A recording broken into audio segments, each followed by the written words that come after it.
നമ്മുടെ ഈ പരിസരങ്ങളിൽ ഒരുപാട് മഹാന്മാരുടെ മസാറുകളും ഈ കുടകിൽ തന്നെ ധാരാളം അറിയുന്നതും നമുക്കറിയാത്തതുമായ എത്രയോ മഹാന്മാർ അന്തി ഉറങ്ങുന്നുണ്ട് ഈ പരിസര പ്രദേശങ്ങളിൽ.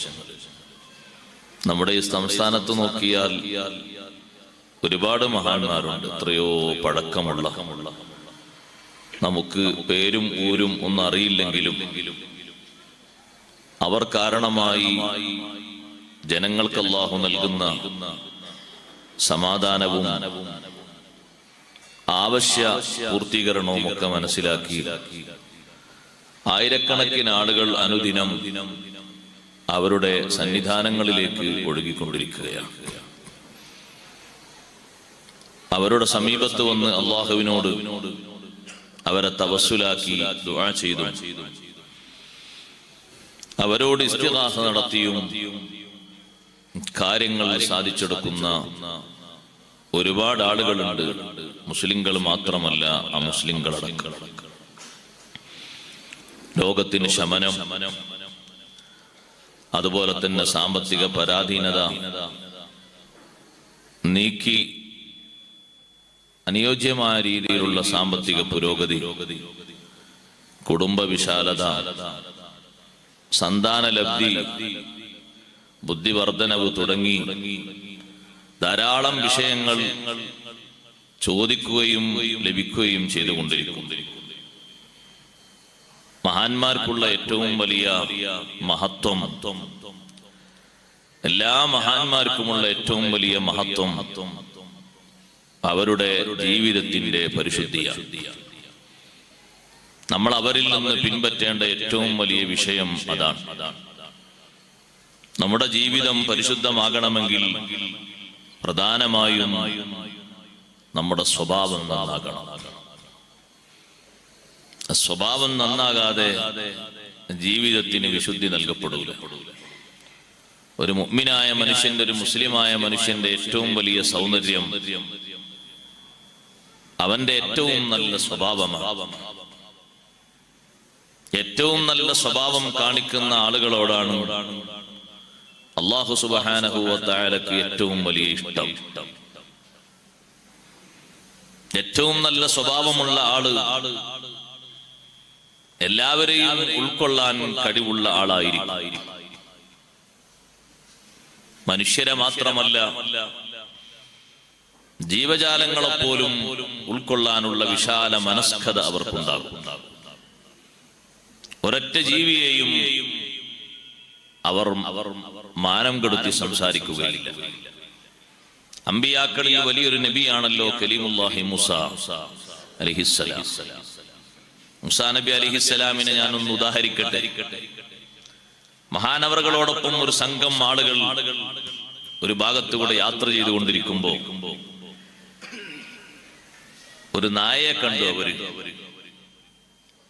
ജീവൻ പോയ നായ, അതൊരു ഭാഗത്ത് അങ്ങനെ ചെരിഞ്ഞു കിടക്കും. അപ്പൊ കണ്ട ആളുകൾ പറഞ്ഞു,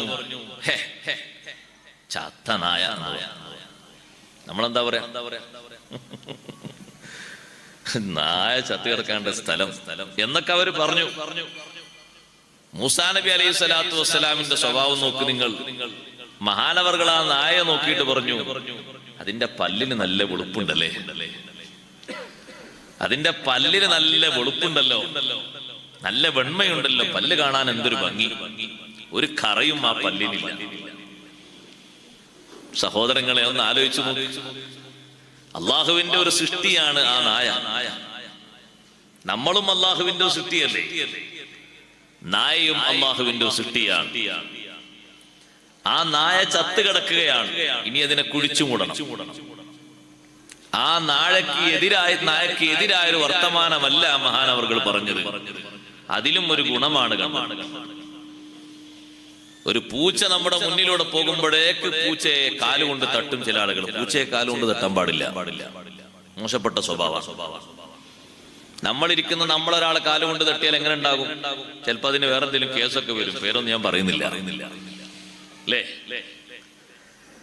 നമ്മെ പോലെ അള്ളാഹുവിന്റെ സൃഷ്ടിയല്ലേ ആ പൂച്ച, എന്തിനതിനെ ഹനിക്കണം? ആ പൂച്ചക്ക് ബഹുമാനം കൊടുക്കണം, കാലുകൊണ്ട് അതിനെ തട്ടാൻ പാടില്ല. വളർത്തു പൂച്ചയാണെങ്കിലും ശരി, നമ്മൾ ഭക്ഷണം കഴിക്കുമ്പോൾ അതിന് ഭക്ഷണം കൊടുക്കേണ്ട ഒരു ഉത്തരവാദിത്വം നമുക്കുണ്ട്. ആ സമയത്ത് തന്നെ കൊടുക്കണം. പൂച്ചക്ക് ഭക്ഷണം കൊടുക്കാൻ, നായക്ക് ഭക്ഷണം കൊടുക്കാൻ പഴയ കാലത്ത് നിങ്ങൾ കേട്ടിട്ടില്ലേ? ഗസാലി ഇമാം റളിയല്ലാഹുവിന്റെ വീട്ടിന്റെ മുന്നിൽ പാത്രം ഉണ്ടായിരുന്നു. എത്ര വലിയ മഹാനാണ് അവർ. അവരെ ഒരു കാറ്റ് തട്ടാൻ യോഗ്യത ഉണ്ടോ നമുക്ക്? നമ്മളൊന്ന് ആലോചിച്ചു നോക്ക്. ഇമാം ഗസാലി റളിയല്ലാഹു അൻഹു എത്ര വലിയ മഹാനാണ്. ഇന്നും ദർസിലെ മുതഅല്ലിമുകൾ അള്ളാഹുവിനോട് ഇൽമു ചോദിക്കുമ്പോ അവർ ചോദിക്കുന്ന ഒരു വരിയല്ലേ, നവ്വിർ ഇലാഹസ്സമാ ഖൽബൽ ഗരീബി കമാ നവ്വർത ഖൽബ ഇമാമിൻ നാസി ഗസ്സാലി. പാവപ്പെട്ട ഞാൻ അല്ലാഹുവേ ഇൽമു പഠിക്കാൻ വേണ്ടി വന്നതാണ്. എന്റെ ഖൽബിൽ ഇൽമിന്റെ നൂറ് നീയാണ് ഇട്ടു തരേണ്ടത്. ഒരു കഴിവും ഒരു യോഗ്യതയും ഇല്ലാത്ത രൂപത്തിൽ വളരെ പാവമായി ഇൽമിന് വേണ്ടി വന്ന ഗസാലി ഇമാം റളിയല്ലാഹു അൻഹു ആദ്യം ലക്ഷ്യമാക്കി വന്നത് ഭക്ഷണം കിട്ടുന്ന ഒരു സ്ഥലമാണല്ലോ എന്ന് കരുതിയിട്ടാണ്. ഇഖ്ലാസോടുകൂടെ ഇൽമിലേക്ക് അങ്ങ് പ്രവേശിച്ചപ്പോ മഹാനവറുകളുടെ ഖൽബിൽ നീ ഇൽമിന്റെ വെളിച്ചം നിറച്ചു കൊടുത്തില്ലേ അല്ലാഹ്, അതുപോലെ എന്റെ ഖൽബിനും നീ ഇൽമു കൊണ്ട് പ്രകാശിപ്പിക്കണം. ദർസിലെ മുതഅല്ലിമുകൾ അല്ലാഹുവിനോട് ഇൽമു ചോദിക്കുമ്പോ ഗസാലി ഇമാം തങ്ങളെ ഉദാഹരണമാക്കിയിട്ട് അല്ലാഹുവിനോട് ചോദിക്കുന്നു. ആ വലിയ പണ്ഡിതന്റെ വീട്ടിന്റെ മുറ്റത്ത് നായക്ക് ഭക്ഷണം കൊടുക്കാൻ ഒരു പാത്രം, പൂച്ചക്ക് ഭക്ഷണം കൊടുക്കാൻ ഒരു പാത്രം. സുബ്ഹാനല്ലാഹ്, കഴിഞ്ഞ ദിവസം ഞാനൊരു വീട്ടിൽ പോയപ്പോ പൂച്ചണ്ട് അതിലൂടെ അങ്ങോട്ടും ഇങ്ങോട്ടും ഇങ്ങനെ നടക്കുന്നു. നമ്മൾ നല്ല ബിരിയാണി കഴിക്കുകയാണ്. ഞാൻ ചോദിച്ചു, പൂച്ചാരുടേതാണ്? പൂച്ച ഇവിടുത്തെ പൂച്ചയാണ്, വളർത്തു പൂച്ചയാണ്. അതിന് ഭക്ഷണം കൊടുക്കാനായില്ലേ എന്ന് ചോദിച്ചു. അതെപ്പെങ്ങളൊക്കെ കൊടുത്താ മതി എന്ന് പറഞ്ഞു. പോരെ സഹോദരാ, നമ്മൾ ഭക്ഷണം കഴിക്കുമ്പോൾ ആ പൂച്ച വാസനിക്കുന്നുണ്ട്, ആഗ്രഹിക്കുന്നുണ്ട്. നമ്മുടെ കാലിലേക്ക് അതിന്റെ വാല് തൊട്ടുകൊണ്ടത് നടക്കുന്നത് ഭക്ഷണം വേണമെന്നൊരു സിഗ്നലാണ്. അതിന്റെ മേനി നമ്മുടെ ശരീരത്തിലേക്ക് ഉരസിക്കൊണ്ട് നടക്കുന്നത് നമ്മെ കടിക്കാതെ, നമ്മുടെ ശരീരത്തിന്റെ രോമങ്ങൾ വലിച്ചു കീറാതെ ഒന്ന് തൊട്ടുരുമ്മിക്കൊണ്ട് നടക്കുന്നത് ഭക്ഷണം എനിക്ക് വേണം എന്നൊരു സൂചനയാണ്. അങ്ങനെയല്ലേ അത് പറയുന്നത്? അതിനെങ്ങനെയല്ലേ അള്ളാഹു കഴിവ് കൊടുത്തത്? നിങ്ങൾ ഭക്ഷണം കൊടുക്കണം. എപ്പോഴെങ്കിലും കൊടുത്താ പോരാ, നിങ്ങൾ കഴിക്കുന്ന സമയത്തൊക്കെ പൂച്ച വരുമ്പോ പൂച്ചക്കും കൊടുക്കണം. പൂച്ചക്ക് കൃത്യമായി ഭക്ഷണം കൊടുക്കണം. അത് ആഖിറത്തിൽ സ്വർഗം കിട്ടാനുള്ള ഒരു മാർഗമാണ്. സ്വർഗം കിട്ടാനുള്ള വലിയൊരു മാർഗമാണ്. ഒരിക്കൽ പൂച്ചയെ സ്നേഹിച്ച് ബഹുമാനിച്ചപ്പോ വലിയ സ്നേഹവും ബഹുമാനവും അള്ളാഹു നൽകിയില്ലേ ശിബിലി ഇമാം റളിയല്ലാഹു അൻഹുവിന്? 80-ലധികം വയസ്സ് ജീവിച്ച മഹാനല്ലേ ഇമാം ശിബിലി റളിയല്ലാഹു അൻഹു. മഹാനവറുകളുടെ വഫാത്തിന് ശേഷം ശിഷ്യൻ സ്വപ്നത്തിൽ കണ്ടപ്പോൾ എങ്ങനെയുണ്ട് ഉസ്താദേ അവസ്ഥ എന്ന് ചോദിച്ചു. ഇമാം ശിബിലി റളിയല്ലാഹു അൻഹു പറയുന്ന മറുപടി, ഔഖഫനി റബ്ബി ബൈന യദൈഹിൽ കരീമതൈൻ. അല്ലാഹു അവന്റെ മുന്നിൽ എന്നെ നിർത്തിയിട്ട് എന്നോട് ചോദിച്ചു, ശിബിലി യതദിരി ബിമാദാ ഗഫർതു ലക, അറിയുമോ ശിബിലി എന്ത് കാരണം കൊണ്ടാണ് നിങ്ങൾക്ക് ഞാൻ മഗ്ഫിറത്ത് നൽകിയത്? എല്ലാ വീഴ്ചകളും മാപ്പാക്കിയിട്ട് വലിയ സ്ഥാനം നിങ്ങൾക്ക് ഞങ്ങൾ തന്നില്ലേ? ഖബറിൽ വെച്ചുകൊണ്ട് ശിബിലി ഇമാം റളിയല്ലാഹു അൻഹുവിനെ ശിഷ്യൻ കാണുമ്പോ ശിഷ്യനോട് ശിബിലി ഇമാം തങ്ങൾ വിശദീകരിക്കാൻ അല്ലാഹുവിന്റെ ചോദ്യം, എന്ത് കാരണം കൊണ്ടാണ് നിങ്ങൾക്ക് ഞാൻ മാപ്പ് നൽകിയിട്ട് വലിയ സ്ഥാനം തന്നത് എന്ന് അറിയുമോ? മഹാനവറുകൾ പറഞ്ഞു, ഒരുപാട് ഹജ്ജ് ഞാൻ ചെയ്തിട്ടുണ്ട്, ഒരുപാട് നോമ്പ് ഫർളും സുന്നത്തുമായി നോറ്റിട്ടുണ്ട്, ഒരുപാട് നിസ്കാരങ്ങൾ ഫർളും സുന്നത്തുമായി നിർവഹിച്ചിട്ടുണ്ട്. അള്ളാഹു പറയുന്നു, ലാ, അതൊന്നുമല്ല. പ്രതീക്ഷയ്ക്ക് വലിയ വകയുള്ള അമലുകളാണിത്. ചെറുതായി കാണാൻ പറ്റാത്ത വലിയ അമലുകളാണ്. കർമ്മങ്ങളുടെ തലവന്മാരായിട്ടല്ലേ ഈ അമലുകളെ പരിചയപ്പെടുത്തുന്നത്. മഹാനവർകൾ എണ്ണിക്കൊടുത്തപ്പോൾ അള്ളാഹുവിന്റെ മറുപടി അല്ല. ഇമാം ശിബിലി റളിയല്ലാഹു അൻഹു പറഞ്ഞു, പടച്ചോനെ, എന്റെ ജീവിതത്തിൽ വലിയ സന്തോഷമുള്ള ഒരു കാര്യമാണ് ബീദാമത്തി സഫരി ഫീ ത്വലബി ഉലൂമി. എവിടെ ഒരു പണ്ഡിതൻ വന്നു എന്നറിഞ്ഞാലും ഞാനൊന്ന് പോയി കാണും. എന്തെങ്കിലും ഒരറിവ് ഞാൻ സമ്പാദിക്കും. അതെന്റെ ജീവിതത്തിന്റെ ഒരു ഹോബിയാണ്. എത്രയോ നാട്ടിലേക്ക് ഞാൻ യാത്ര നടത്തിയിട്ടുണ്ട്. എത്രയോ പണ്ഡിതന്മാരുടെ സാന്നിധ്യം കൊണ്ട് എനിക്ക് ഭാഗ്യം കിട്ടിയിട്ടുണ്ട്. അതുകൊണ്ടായിരിക്കും അല്ലാഹുവേ നീ എന്നെ പരിഗണിച്ചത്. അല്ലാഹു പറയുന്നു, ലാ അതുമല്ല ശിബിലി. അല്ലാഹുവേ, എന്റെ ജീവിതത്തിൽ മറ്റൊരു സന്തോഷമുണ്ട്. ഞാൻ എപ്പ ആരോടുകൂടെ ഇരുന്നിട്ടുണ്ടോ, സ്വാലിഹീങ്ങളോട് കൂടെ മാത്രമേ ഞാൻ ഇരുന്നിട്ടുള്ളൂ. ഒരൊറ്റ ഫാസിഖിന്റെ കൂടെയും ഞാൻ ഇരുന്നിട്ടില്ല. ഒരു മുനാഫിഖിന്റെ കൂടെയും ഇരുന്നിട്ടില്ല. ഒരു മുബ്തദിഇന്റെ കൂടെയും ഇരുന്നിട്ടില്ല. ഒരൊറ്റ കാഫിറിന്റെ കൂടെയും ഞാൻ ഇരുന്നിട്ടില്ല. സ്വാലിഹീങ്ങളെ കൂടെ മാത്രമേ ഞാൻ ഇരുന്നിട്ടുള്ളൂ. അതുകൊണ്ടായിരിക്കും നീ എന്നെ പരിഗണിച്ചത്. അല്ലാഹു പറയുന്നു, അല്ലേ അല്ല. ഇമാം ശിബിലി റളിയല്ലാഹു അൻഹു പറയുന്നു, ഹാദിഹിൽ മുൻജിയാതു കുന്തു അർജൂ ഫിദ്ദുനിയാ ബിഹാ. ഈ രക്ഷപ്പെടുത്തുന്ന കാര്യങ്ങളൊക്കെ വളരെ പ്രതീക്ഷയോടുകൂടെ ദുനിയാവിൽ ഞാൻ ചെയ്തതാണ്. ഇതല്ലാത്ത ഒന്നും എനിക്ക് ഓർമ്മയിലില്ല. അപ്പോഴാണ് അല്ലാഹു തആല ഓർമ്മപ്പെടുത്തുന്നത്,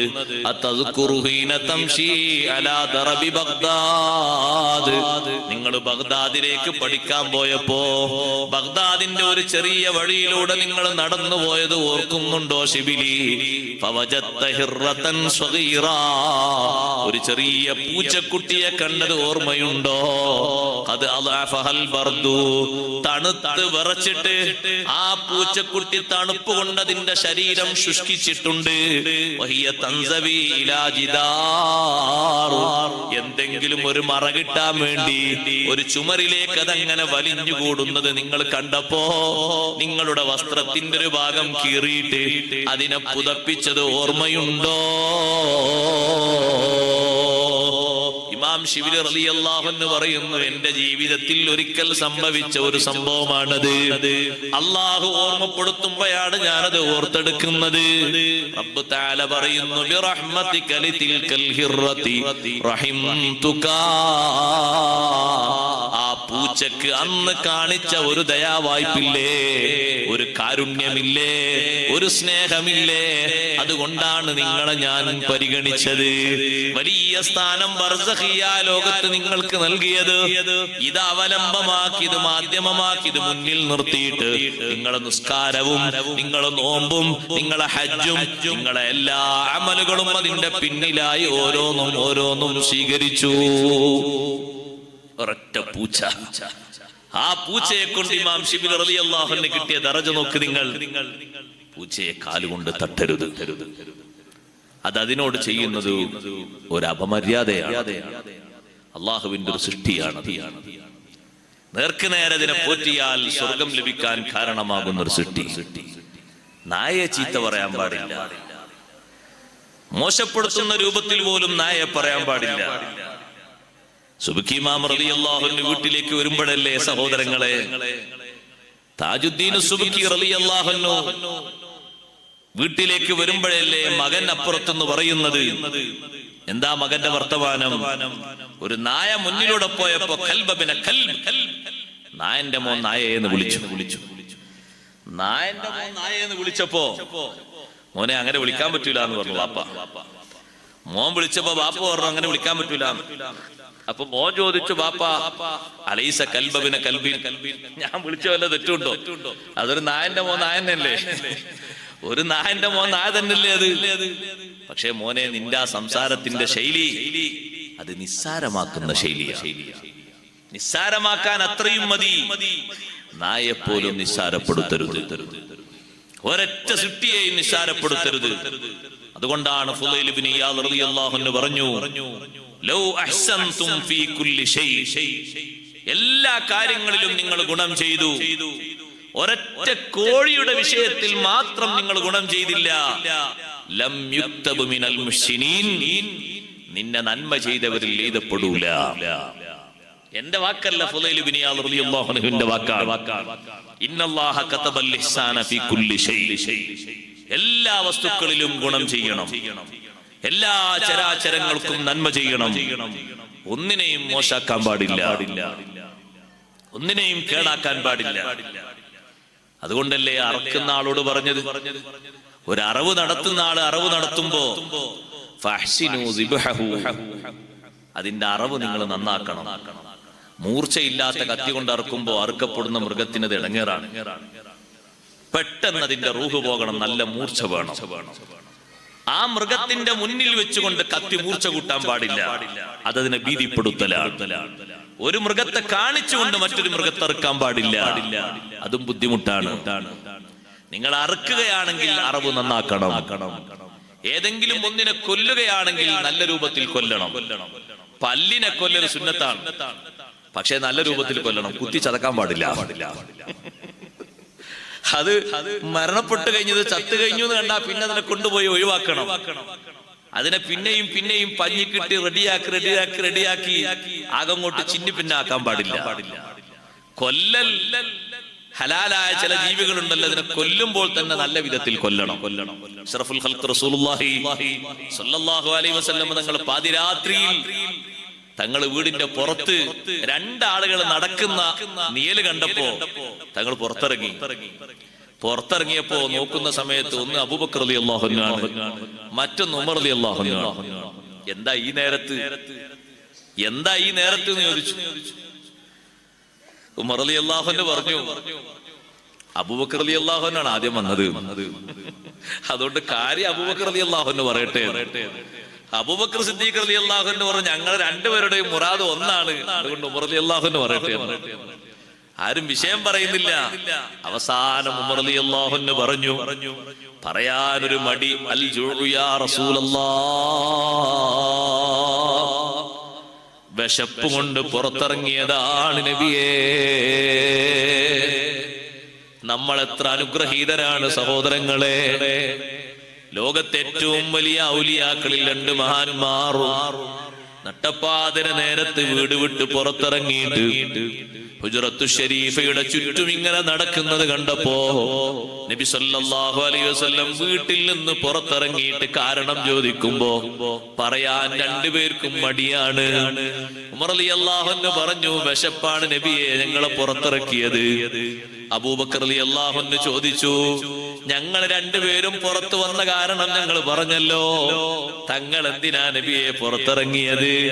നബി സല്ലല്ലാഹു അലൈഹി വസല്ലം തങ്ങൾ പറഞ്ഞു, അല്ലദീ അഖ്റജകുമാ മിൻ ബുയൂതികുമാ അഖ്റജനീ ഹാദിഹി സ്സാഅ, വീട്ടിൽ നിന്ന് ഏത് കാരണം കൊണ്ടാണോ നിങ്ങൾ പുറത്തിറങ്ങിയത്, അതേ കാരണം തന്നെയാണ് എന്നെയും പുറത്തിറക്കിയത്. മൂന്ന് പേരും ഒരുമിച്ച് കൊണ്ട് മുന്നോട്ട് നീങ്ങുമ്പോ നബി സല്ലല്ലാഹു അലൈഹി വസല്ലം തങ്ങൾ പറയുന്നു, നമുക്കൊന്ന് പോകാം. നേരെ അവർ പോകുന്നു അബുൽ ഹൈസം റളിയല്ലാഹു അൻഹുവിന്റെ വീട്ടിലേക്ക്. നട്ടപ്പാതിര നേരത്താ വീട് പോയിട്ട് വാതിലിന് മുട്ടുമ്പോൾ ഭാര്യ കതക് തുറന്നു. ഭർത്താവ് എവിടെയെന്ന് ചോദിച്ചു നബി സല്ലല്ലാഹു അലൈഹി വസല്ലം. ഭർത്താവ് തോട്ടം നനക്കാൻ വേണ്ടി പോയിട്ടുണ്ട്. സുബ്ഹിന്റെ മുമ്പാണ് സഹോദരങ്ങളെ എഴുന്നേറ്റ് തോട്ടം നനക്കുന്നത്. സുബ്ഹി വാങ്ക് കൊടുക്കുന്നതിന്റെ മുമ്പ് പള്ളിയിലെത്താൻ വേണ്ടി നേരത്തെ തന്നെ തോട്ടം നനച്ചുകൊണ്ട് പള്ളിയിലേക്ക് പുറപ്പെടുന്ന ശൈലിയാണ്. ഭർത്താവ് തോട്ടം നനക്കാൻ പോയി. തോട്ടത്തിൽ നിന്ന് ഈ സംസാരം കേൾക്കുന്നു. ഭാര്യ പറഞ്ഞു, നബിയെ തങ്ങൾ കയറിയിരിക്കൂ, മർഹബൻ അഹ്ലൻ വസഹ്ലാ. അതിഥികളെ വീട്ടിലേക്ക് കയറ്റിയിരുത്തി. പെട്ടെന്ന് അബുൽ ഹൈസം റളിയല്ലാഹു അൻഹു തോട്ടത്തിൽ നിന്ന് പണിമതിയാക്കി വീട്ടിലേക്ക് വന്നിട്ട് പറഞ്ഞു, അൽഹംദുലില്ലാഹ് അല്ലദീ അക്രമനീ ഹാദിഹി സ്സാഅത ബിഹാദിൽ അളിയാഫ്. ഈ അതിഥികൾക്ക് കയറി വരാനുള്ള ഒരു വീടായി ഈ നേരം എന്റെ വീടിനെ പരിഗണിച്ച അല്ലാഹുവേ, അത് കാരണം എന്നെ ബഹുമാനിച്ച അല്ലാഹുവേ, നിനക്ക് നിനക്കാണ് സർവസ്തുതിയും. ഈ നേരവും വന്നത് എന്റെ വീട്ടിലേക്കാണല്ലോ. ലോകത്തെ ഏറ്റവും വലിയ മഹാന്മാര് വരാൻ കണ്ട വീടും എന്റെ വീടാണല്ലോ. അൽഹംദുലില്ലാഹ്. പെട്ടെന്നൊരു പാത്രത്തിൽ ഈത്തപ്പഴവും മറ്റൊരു പാത്രത്തിൽ വെള്ളവും കൊണ്ടുവന്ന് മുന്നിൽ വെച്ചു. അബുൽ ഹൈസം റളിയല്ലാഹു അൻഹു ഒരു കത്തി എടുത്ത് പുറത്തിറങ്ങുമ്പോ നബി സല്ലല്ലാഹു അലൈഹി വസല്ലം തങ്ങൾ ചോദിക്കുന്നു, എങ്ങോട്ടാണ്? സുബ്ഹിന്റെ മുമ്പ് തന്നെ പെട്ടെന്ന് ഭക്ഷണം റെഡിയാക്കണം. ഭാര്യയോട് പറഞ്ഞു, നല്ല റൊട്ടി വേഗം ഉണ്ടാക്ക്. പെട്ടെന്ന് ചുട്ടെടുക്കാൻ വേണ്ടി പറഞ്ഞു. ഞാനൊരു ആടിനെ അറുത്തിട്ട് വരാം. ആടിനെ അറുക്കാനാണെന്ന് പറഞ്ഞപ്പോ നബി സല്ലല്ലാഹു അലൈഹി വസല്ലം തങ്ങളെ സ്നേഹോപദേശം, ഇയ്യാക വൽ ഹലൂബ്, എനിക്കൊരു സൽക്കാരം ഒരുക്കാൻ വേണ്ടിയാണെങ്കിലും പാൽ കറക്കുന്ന ആടിനെ അറുക്കരുതേ. ഒന്നുകിൽ അതിന്റെ കറവ് നിർത്തണം, അല്ലെങ്കിൽ അതിന്റെ പാല് വറ്റണം. കുടിക്കുന്ന കുട്ടിക്കൊരു ബുദ്ധിമുട്ടാണല്ലോ. അതിനോട് ചെയ്യേണ്ട വലിയ നന്മ അതിന്റെ കറവ് വറ്റുന്നത് വരെ കാത്തിരിക്കലാണ്. ഏത് സംഗതി ചെയ്യുമ്പോഴും അല്ലാഹു സുബ്ഹാനഹു വ തആല ഇഹ്സാൻ കണക്കാക്കിയിട്ടുണ്ട്, നിശ്ചയിച്ചിട്ടുണ്ട്. എല്ലാ വിഷയങ്ങളിലും ഉണ്ട് സഹോദരങ്ങളെ ഇഹ്സാൻ. അത് ഏറ്റവും നല്ല സ്വഭാവമാണ്. ഗുണം ചെയ്യുന്നത് നല്ല സ്വഭാവമുള്ള ആളുകൾക്ക് അതിന് സാധിക്കുകയുള്ളൂ. പരിശുദ്ധ ഖുർആനിലൂടെ അല്ലാഹു തആല നമ്മോടത് പഠിപ്പിക്കുന്നുണ്ട്.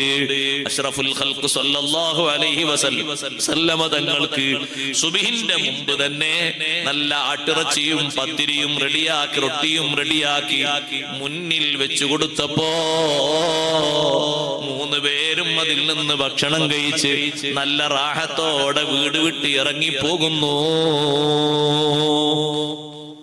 അതിരാത്രിയിൽ നമ്മളെ സൽക്കരിക്കാനാണ് ആടിനെ അറുക്കുന്നതെങ്കിലും അവിടെയും നന്മ സ്വീകരിക്കണം, ഗുണം സ്വീകരിക്കണം. ഏത് സംഗതിയിലും ഉണ്ട് ഇഹ്സാൻ. ഖുർആൻ അതാണ് നമ്മോട് പഠിപ്പിക്കുന്നത്. ഇദ്ഫഅ ബില്ലത്തി ഹിയ അഹ്സൻ. ഏറ്റവും നല്ല സ്വഭാവം നല്ല പ്രതികരണമാണ്. നല്ല നിലക്ക് നീ പ്രതികരിക്കണം. ആരോട് പ്രതികരിക്കുകയാണെങ്കിലും നല്ല നിലക്കാകണം നിന്റെ പ്രതികരണം. അതുകൊണ്ട് വലിയ ലാഭം കിട്ടും. എടുത്തു ചാടി പറഞ്ഞേക്കരുത്. ചിലപ്പോ അതുകൊണ്ട് ലാഭത്തിനേക്കാളും ഏറെ നഷ്ടം ഉണ്ടാകും. നിന്നെ ഇതുവരെ നല്ലവരായി മനസ്സിലാക്കിയവരൊക്കെ നിന്നെ ദുഷിച്ചവരായി മനസ്സിലാക്കും. എടുത്തു ചാടിയിട്ട് നീ ഒരു മറുപടി പറയരുത്, സ്വന്തം പത്നിയോട് പോലും. ചിലരോട് ഭാര്യമാർ ചോദിക്കൂ, നിങ്ങൾ എവിടേക്കാ പോകുന്നത്? അപ്പൊ ഞാൻ പോകുന്ന നീ അറിയണ്ടെന്ന് പറയും ചില ആൾക്കാർ. അങ്ങനെ പറ്റൂല. അവര് പോകുമ്പോഴൊക്കെ എണ്ണി ചോദിക്കുന്ന നമ്മളും പോകുന്ന എങ്ങോട്ടാന്ന് പറഞ്ഞൂടെ? എന്തിനാ മടി? എന്തിനാ അതിൽ പിശുക്കുന്നത്? നബി സല്ലല്ലാഹു അലൈഹി വസല്ലം നിങ്ങളൊരു യാത്ര ഉദ്ദേശിച്ചാൽ 9 വീട്ടിലും കയറി പറയും. ഒരു വീട്ടിലല്ല, 9 വീട്ടിലും കയറും. 10ാമത്തെ ഒരു വീട്ടിൽ കയറും. അവസാനം അത് ഫാത്തിമ റളിയല്ലാഹു അൻഹയുടെ വീടാണ്. 10 വീട്ടിലും യാത്ര കഴിഞ്ഞു വന്നാൽ പള്ളിയിൽ കയറി 2 റക്അത്ത് നിസ്കരിക്കും. കുറച്ചു നേരം ജനങ്ങൾക്ക് വേണ്ടി അവിടെ വിശ്രമിക്കും. പിന്നെ തങ്ങൾ ആദ്യം ഫാത്തിമ റളിയല്ലാഹു അൻഹയുടെ വീട്ടിൽ കയറും. 9 വീട്ടിലും കയറും. തങ്ങൾ അന്ന് പോകേണ്ട നിശ്ചയിക്കപ്പെട്ട ഒരു വീടുണ്ടെങ്കിലും അതിന്റെ മുമ്പ് എല്ലാവരെയും ഒന്ന് കാണും. ഒരു 5-5 മിനിറ്റിലായിട്ട്, അല്ലെങ്കിൽ ഒരു 10-10 മിനിറ്റിലായിട്ട്. അതൊരു സ്നേഹമസൃണമായ പെരുമാറ്റമാണ്. ഞാൻ എവിടേക്കാ പോകുന്നത് അത് നീ ചോദിക്കണ്ട, നേരാ ചോദിക്കാൻ. രാവിലെ പെണ്ണുങ്ങൾ വിട്ടു എവിടുക്കാ? ഞാനൊന്ന് ആ ഹോസ്പിറ്റലിൽ പോയി വരാം. എന്താണ്? അവിടെ നമ്മളെ കൂട്ടുകാർ സുഖമില്ലാതെ കിടക്കുന്നത്. അവിടുന്ന് കഴിഞ്ഞു ഉച്ചക്കൊരു ഭാഗത്ത് എവിടുക്കാ നീ പോകുന്നു? ഞാൻ അപ്പുറത്തേക്ക് പോകുക, അയലക്കത്തെ വീട്ടിൽ. വൈകുന്നേരം വീട്ടിൽ എവിടുക്കാ നീ? ഞാൻ അങ്ങോട്ട് പോകാം. എനിക്ക് രാത്രി മഖ്ബറയിലേക്ക് പോയി വരാം. അങ്ങനെ ഇപ്പൊ പോയി സിയാറത്ത് ചെയ്ത് വരാൻ പോകും. അവര് പോകുന്ന 3 തരങ്ങളിലും ജവാബ് കിട്ടി. നമ്മൾ മാറ്റി കുളിച്ച് ഒരുങ്ങിയിട്ട് പോകണം. അല്ല നിങ്ങളോട് അത് നീ എന്തിനാ ചോദിക്കണം? അങ്ങനല്ല, നല്ല പ്രതികരണമാണ്. ഞാൻ പള്ളിയിലേക്ക് പോവാണ്, ഞാൻ മടിക്കേരിയിലേക്ക് പോവാണ്, വിരാജ്പേട്ടയിലേക്ക് പോവാണ്. ഇതത് പറഞ്ഞിന് ആകാശം പൊളിഞ്ഞാണോ? അത് പറഞ്ഞൂടെ? അതല്ലേ നല്ല സ്വഭാവം, നല്ല പ്രതികരണമല്ലേ പ്രതികരിക്കേണ്ടത്. മക്കളോടൊക്കെ നല്ല പ്രതികരണം കാഴ്ചവെക്കണം. അപ്പൊ മക്കൾ നന്നാവും. ഭാര്യമാരോട് നല്ല രൂപത്തിൽ പ്രതികരിക്കണം. എപ്പോഴും അങ്ങനെ തന്നെയാണ്. അഷ്റഫുൽ ഖൽഖ് സ്വല്ലല്ലാഹു അലൈഹി വസല്ലം പ്രതികരണം നോക്ക്. നിങ്ങൾ വീട്ടിൽ വന്നാല് ദേഷ്യപ്പെടോ? തങ്ങൾ എന്തെങ്കിലും കഴിക്കാനുണ്ടോ? ഒന്നും ഉണ്ടാക്കിയിട്ടില്ല, എന്നാ ഞാൻ ഇന്ന് നോമ്പാണ്, ഞങ്ങളെ വിട്ടു പോവുകയാണ്, നാളെ വരാന്നല്ല പറയുന്നത്, നോമ്പാണ്. അങ്ങനല്ലേ തങ്ങൾ തീരുമാനിക്കുന്നത്? എന്തെങ്കിലും കൂട്ടാനുണ്ടോ റൊട്ടിയിലേക്ക്? അപ്പൊ കൂട്ടത്തിൽ ഒരു പത്നി പറഞ്ഞു സുർക്കുണ്ട്. നമ്മളോട് നാളെ രാവിലെ സുർക്കുണ്ട് കൂട്ടാനെന്ന് പറഞ്ഞാൽ എങ്ങനെ ഉണ്ടാവും അവസ്ഥ? സുബ്ഹാനല്ലാഹ്, പറയാതിരിക്കാൻ നല്ലത്. നമ്മള് ചിലപ്പോ മേൽവിലാസം ഒന്നായിട്ട് പറയും, മൈക്കിലൂടെ പറയുന്നത് ശരി, ചിലപ്പോൾ ആൾക്കാർ കട്ടെടുത്ത് വേറെ അടിവരയിടും. ഇതുകൊണ്ട് പറയാൻ പേടിയാണ്. നബി സല്ലല്ലാഹു അലൈഹി വസല്ലം നിങ്ങൾ കൂട്ടാൻ വല്ലതുണ്ടോ എന്ന് ചോദിച്ചു. അന്നേ കൂട്ടാനുണ്ട്. റൊട്ടി കൊണ്ടുവന്നപ്പോ തങ്ങളെ ചോദ്യം കൂട്ടാനുണ്ടോ? ഇവിടെയും കൂട്ടാനെന്നല്ലേ പറയാ. ആ കൂട്ടാനുണ്ടോ? ഉദും. അപ്പൊ ഒരു പത്നി പറഞ്ഞു സുർക്കുണ്ട്. നമ്മൾ പറയുന്ന ശൈലി ഇതിലൂടെ പറയാൻ പറ്റൂല, നിങ്ങൾക്ക് ഓർമ്മല്ലേ? ആ പ്രതികരണം അല്ല നല്ലത്. തങ്ങൾ പറഞ്ഞു നിഅമൽ ഉദുമു അൽ ഖൽ, സുർക്ക നല്ല കൂട്ടാനാണ്, കൊണ്ടുവരുന്നു. സുർക്ക നല്ല കൂട്ടാനാണ്. റൊട്ടി കഷ്ടം ഇങ്ങനെ മുറിച്ചെടുത്ത് സുർക്കയിൽ ഒപ്പിയെടുത്ത് തങ്ങൾ അങ്ങനെ ഭക്ഷിച്ചു. രാത്രിയിലെ കറി കൊണ്ടുവന്ന് കൊടുത്താൽ എന്തായിരിക്കും നമ്മുടെ അവസ്ഥ? സുബ്ഹാനല്ലാഹ്, ചില വീട്ടില് ബദറും ഉഹദും ഒപ്പായിരിക്കും. അല്ലാഹു കാത്തുരക്ഷിക്കട്ടെ. പഴഞ്ചോറ് കഴിച്ചിട്ടുണ്ട് സയ്യിദുനാ റസൂലുള്ളാഹി സ്വല്ലല്ലാഹു അലൈഹി വസല്ലം. സഹോദരിമാർ കേൾക്കുന്ന വാള് അവര് നന്നായി ഇഫ്ലായിക്കോളും. പഴഞ്ചോറ് എന്ന് പറഞ്ഞാൽ അവിടെ അറിയില്ലേ? ഓ അറിയും, കുറെ മലപ്പുറത്തിനൊക്കെ ഉള്ളതല്ലേ. രാത്രി ഉറങ്ങിയ ചോറ് നടത്തും, രാത്രിയുള്ള ചോറ് രാവിലെ. സിദ്ദീഖ് റളിയല്ലാഹു അൻഹുവിന്റെ വീട്ടിലേക്ക് മുതഅല്ലിമീങ്ങളെ കൊണ്ടുപോയപ്പോ എല്ലാവരും കൊണ്ടുപോകുന്ന മുതഅല്ലിമീങ്ങളെക്കാൾ അധികം കൊണ്ടുപോകണം എന്ന് പറഞ്ഞു.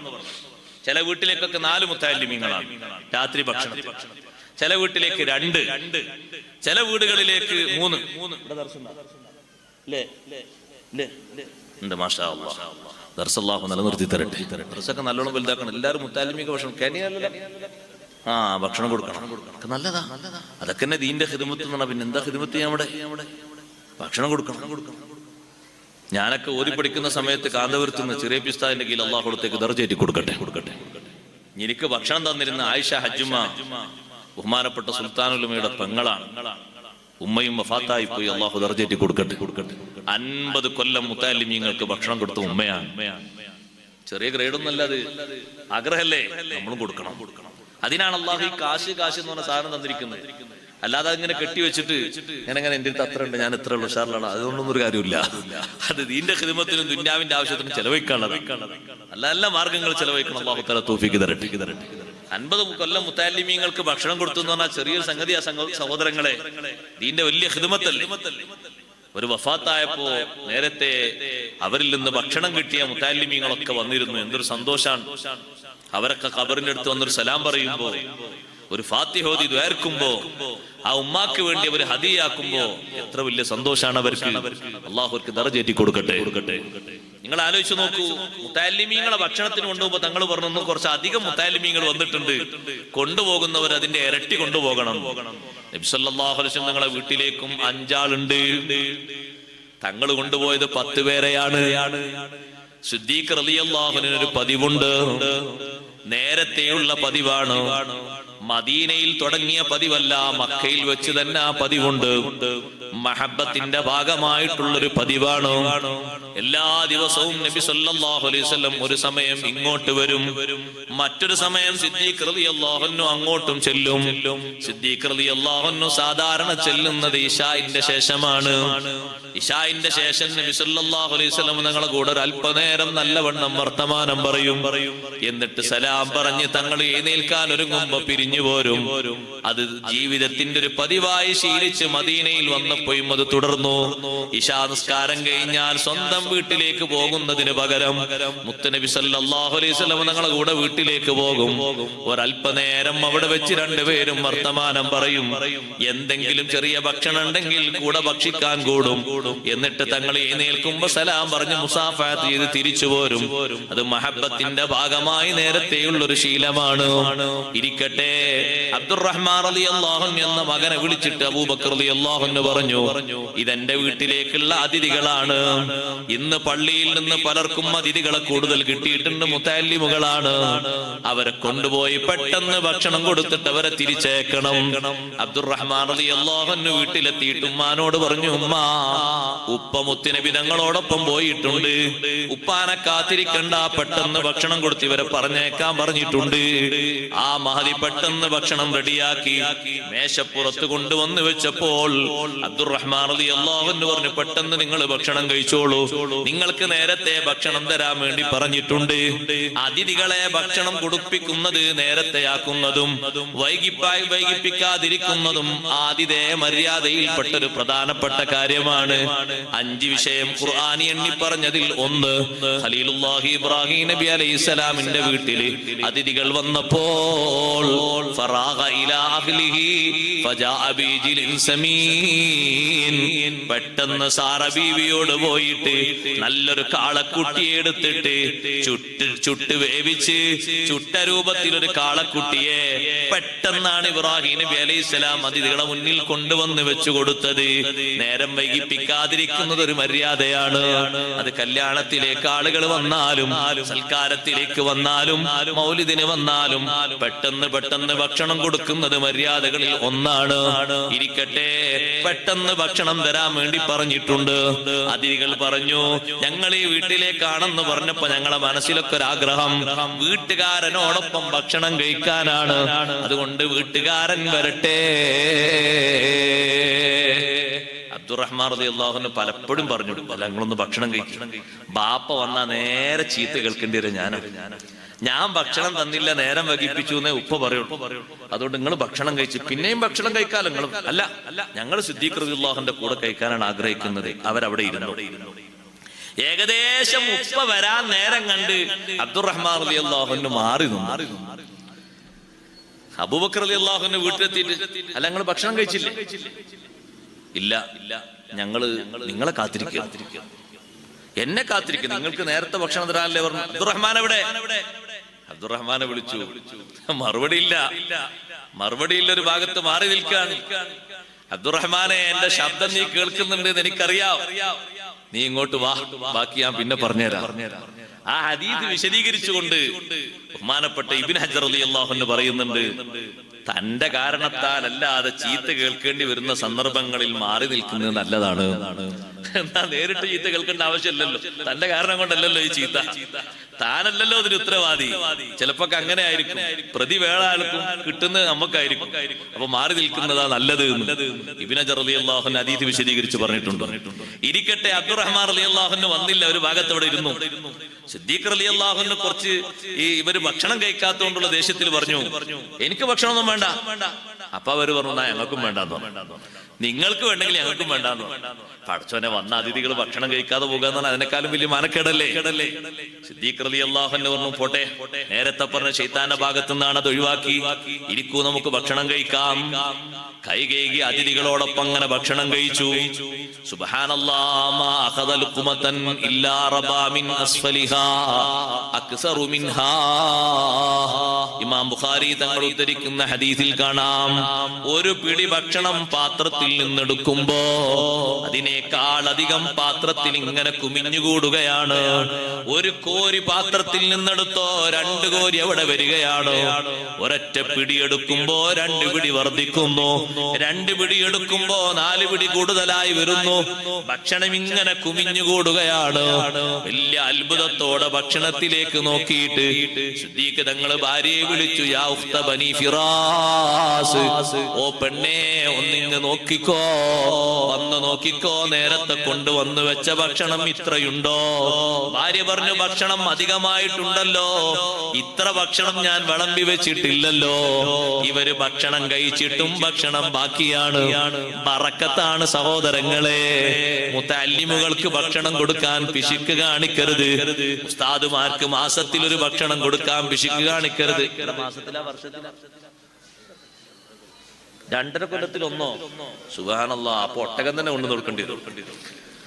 അത്രയും കുറവാ. ഇവിടെ ഇഷ്ടംപോലെ ആൾക്കാരുണ്ട്, അതുകൊണ്ടാണത്.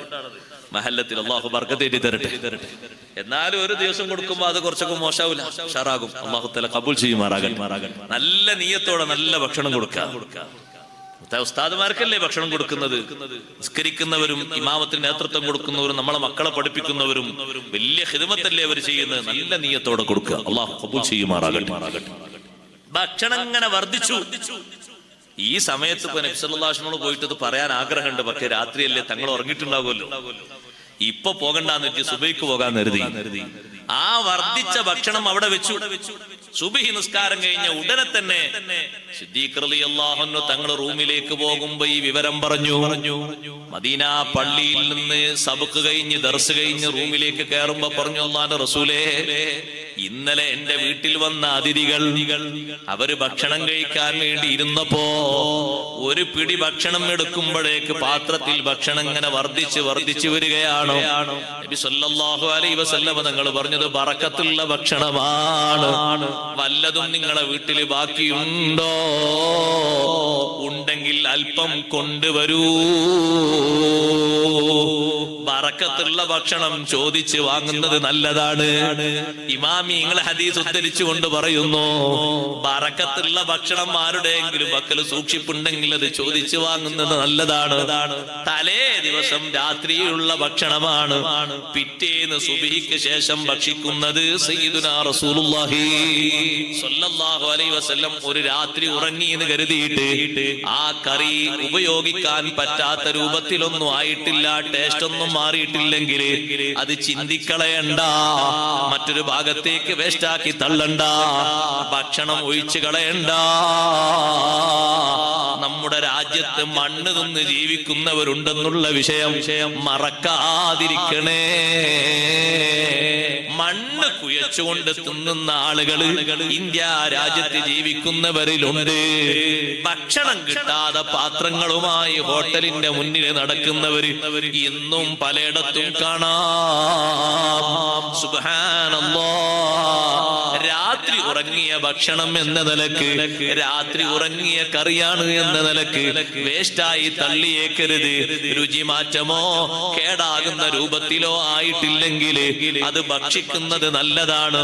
ഇനി അതൊന്ന് പുതുക്കി ഡിസൈൻ ചെയ്യാൻ പറ്റുമെങ്കിൽ ഒന്ന് ചൂടുവെള്ളത്തിലൊന്ന് മുക്കിയിട്ട് നല്ല രൂപത്തിലാക്കാൻ പറ്റും. ഒന്നുകൂടി ചൂടുവെള്ളം ഒഴിച്ചിട്ട് ചില ചേരുവകളൊക്കെ ചേർത്താല് പഴയതിന്റെ അവസ്ഥ മാറിയിട്ട് പുതുമ വരുമെങ്കിൽ അങ്ങനെ തന്നെ ഉപയോഗിക്കലാണ് നല്ലത്. ആ വിഷയവും നമ്മൾ ശ്രദ്ധിക്കേണ്ടതാണ്.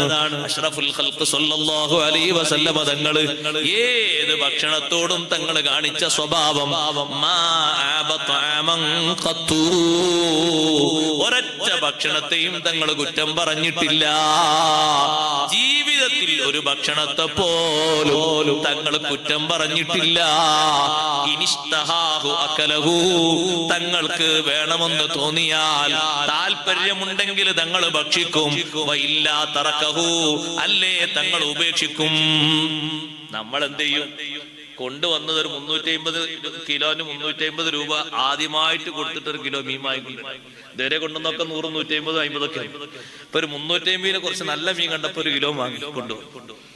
ആ മത്സ്യം കൊണ്ടുവന്ന് നമ്മുടെ പ്രിയപ്പെട്ട പത്നി, ഭാര്യ, അല്ലെങ്കിൽ മകള്, അല്ലെങ്കിൽ സഹോദരി, അല്ലെങ്കിൽ ഉമ്മ, അവരുടെ സമയങ്ങളൊക്കെ ഉള്ള സമയമൊക്കെ അഡ്ജസ്റ്റ്മെന്റ് ചെയ്ത് അവര് ഉണ്ടാക്കിയെടുത്തതൊക്കെ പൊരിച്ച് റെഡിയാക്കി അതില് മുളകും മറ്റൊക്കെ റെഡിയായി കൊണ്ടുവന്നു മുന്നിൽ വെച്ചു. നല്ല വാസനയും നല്ല ടേസ്റ്റും നല്ല പൊരിയും ഒക്കെ റെഡി ആയിട്ട് നമ്മളെന്ത് പറഞ്ഞു? ഇങ്ങനെ പൊരിച്ചത് ഇതിനാപ്പത് കൊണ്ടുവന്നത് ഇങ്ങനൊക്കെ പൊരിക്കാനാണ് മത്തി വാങ്ങിയാൽ മതി, അത്ര വിലക്കാതെ വാങ്ങിയത്. സുബ്ഹാനല്ലാഹ്. ഇതിങ്ങനെ ഓരോന്നിങ്ങനെ തുടങ്ങുമ്പോ അടുക്കളയെന്ന് ഭാര്യ വിചാരിച്ചു, ഓ സമാധാനായി, ഇനിയിപ്പൊ രാത്രി പൊരിക്കണ്ടല്ലോ, അതൊന്നുകൂടി ഒന്ന് റീകണ്ടീഷൻ ചെയ്ത് കൊടുത്താൽ മതി. പ്ലേറ്റ് എടുക്കാൻ വന്ന് നോക്കുമ്പോ മുള്ളു മാത്രം. പറയാനുള്ളത് മൊത്തം പറഞ്ഞു, തിന്നാനുള്ളത് മൊത്തം തിന്നു. അതെന്ത് സ്വഭാവം, അതെന്ത് ശൈലിയ സഹോദരങ്ങളെ. ഭാര്യ വന്ന് നോക്കുമ്പോ ഒരൊറ്റ മീന്റെ തല പോലും ഇല്ല, തല അടക്കം മൂപ്പര് കടിച്ചു തുപ്പിയിട്ടുണ്ട്. അല്ല നിങ്ങളല്ലേ അത്, പിന്നെ ഞാനങ്ങനെ തിന്നപ്പോ അങ്ങനെ പിന്നെന്തിനാ പറഞ്ഞേ, പിന്നെന്തിനാ എത്രത്തോളം പറഞ്ഞത്? പറയരുത്. ഒരു ഭക്ഷണത്തെയും കുറ്റം പറയരുത്. ഭക്ഷണം ഇല്ലാത്തവരെ ഓർത്താല് നമുക്ക് അങ്ങനെ കുറ്റം പറയാൻ തോന്നും. ഭക്ഷണം നേർക്ക് കിട്ടാത്ത ആളുകൾ, അങ്ങനത്തെ ആൾക്കാർ നിങ്ങൾക്ക് ഓർമ്മല്ലേ?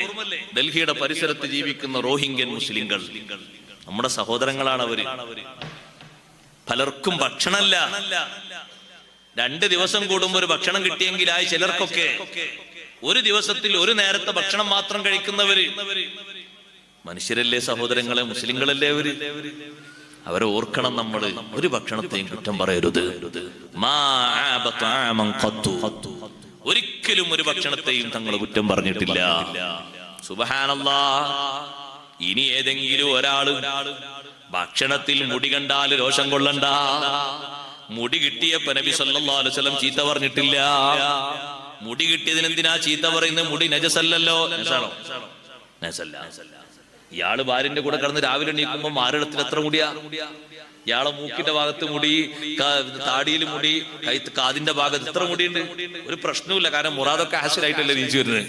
ഒരു കുഴപ്പമില്ല, ഒരു കച്ചറയില്ല, ഒരു പ്രശ്നവുമില്ല. ഒരു പ്രശ്നം പറയുന്നില്ല, ഒന്നും പറയുന്നില്ലല്ലോ. അതിനേക്കാൾ ഇഷ്ടം പോലെ മുടിയുണ്ട്. എന്തേ പറയുന്നുണ്ട്?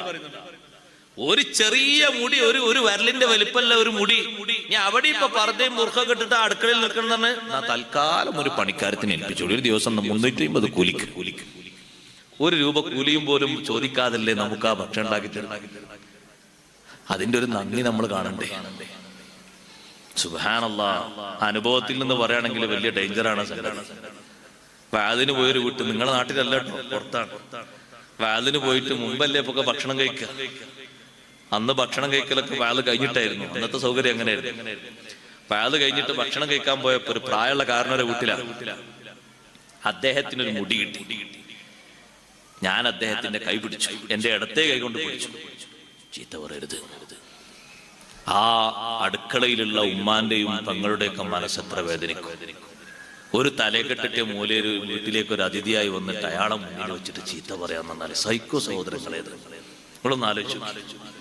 നമ്മളെ വീട്ടിലേക്ക് ഒരു അതിഥി വന്നിട്ട് നമ്മളെ ഭാര്യക്കും ഉമ്മക്കും നമ്മൾ ചീത്ത പറയുമ്പോ എത്ര വിഷമം ഉണ്ടാവും?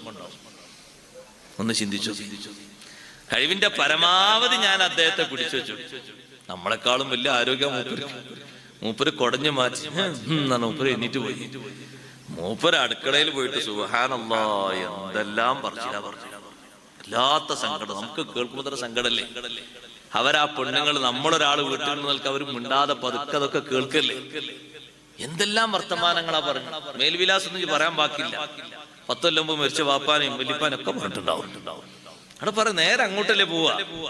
അപ്പോഴല്ലേ അതിന് റേഞ്ച് കൂടുതൽ കിട്ടുക. ഒരു ചെറിയ മുടി, നജസൊന്നുമല്ല. എങ്ങനെയാണ് നബി സല്ലല്ലാഹു അലൈഹി വസല്ലമയോട് സമീപിച്ചതെന്നുള്ള സ്വഭാവമല്ലേ നമ്മൾ പകർത്തേണ്ടത്. മൂപ്പര് എഴുന്നേറ്റ് പോയപ്പോ എനിക്ക് തോന്നി അല്ലാഹു തആല അത് ഇങ്ങനെ വിധിച്ചത് വലിയ ഖൈറായിരിക്കും. എനിക്കൊരു മുടി, ഞാനത് ഒഴിവാക്കി.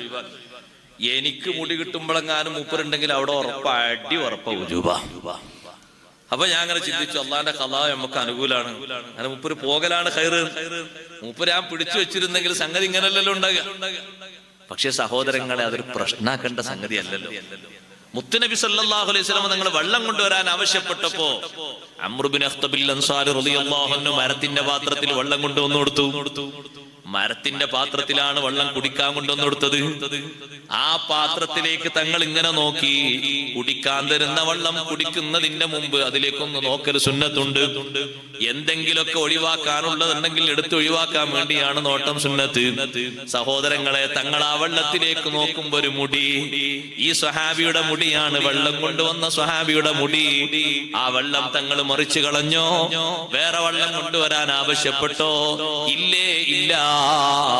മുടി ഇങ്ങനെ എടുത്തിട്ട് തങ്ങൾ ഒറ്റ ദുആ, അല്ലാഹുമ്മ ജമ്മിൽഹു, അല്ലാഹുവേ ഈ സ്വഹാബിന്റെ അഴക് നിലനിർത്തി കൊടുക്കുക, ഭംഗി നിലനിർത്തി കൊടുക്കുക അല്ലാ. നാളെ പിറ്റേന്ന് നിങ്ങൾക്ക് മുടി കിട്ടിയാൽ ഇത് തന്നെയാണ് പറയേണ്ടത് എന്ന്. അങ്ങനെ തന്നെ അധ്യായം ഇട്ടുകൊണ്ട് ഇമാം നബവി റളിയല്ലാഹു അൻഹു കിതാബുൽ അദ്കാറിൽ കൊണ്ടുവന്നിട്ടുണ്ട്. ഇമാം ബുഖാരി തങ്ങൾ അദബുൽ മുഫ്രദിലും കൊണ്ടുവന്നിട്ടുണ്ട്. സഹോദരങ്ങളെ, ഭക്ഷണത്തിൽ ഇങ്ങനെ കിട്ടിയാൽ എന്താ സ്വീകരിക്കേണ്ടത്? അവര് മാതൃക കാണിച്ചു തരുന്നത് മുത്തുനബി സല്ലല്ലാഹു അലൈഹി വസല്ലം ചെയ്ത മാതൃകയാണ്. തങ്ങൾ ദ്വാർക്കുകയാണ്, അല്ലാഹുമ്മ ജമ്മിൽഹു, അഴക് നിലനിർത്തി കൊടുക്കുക അല്ലാ.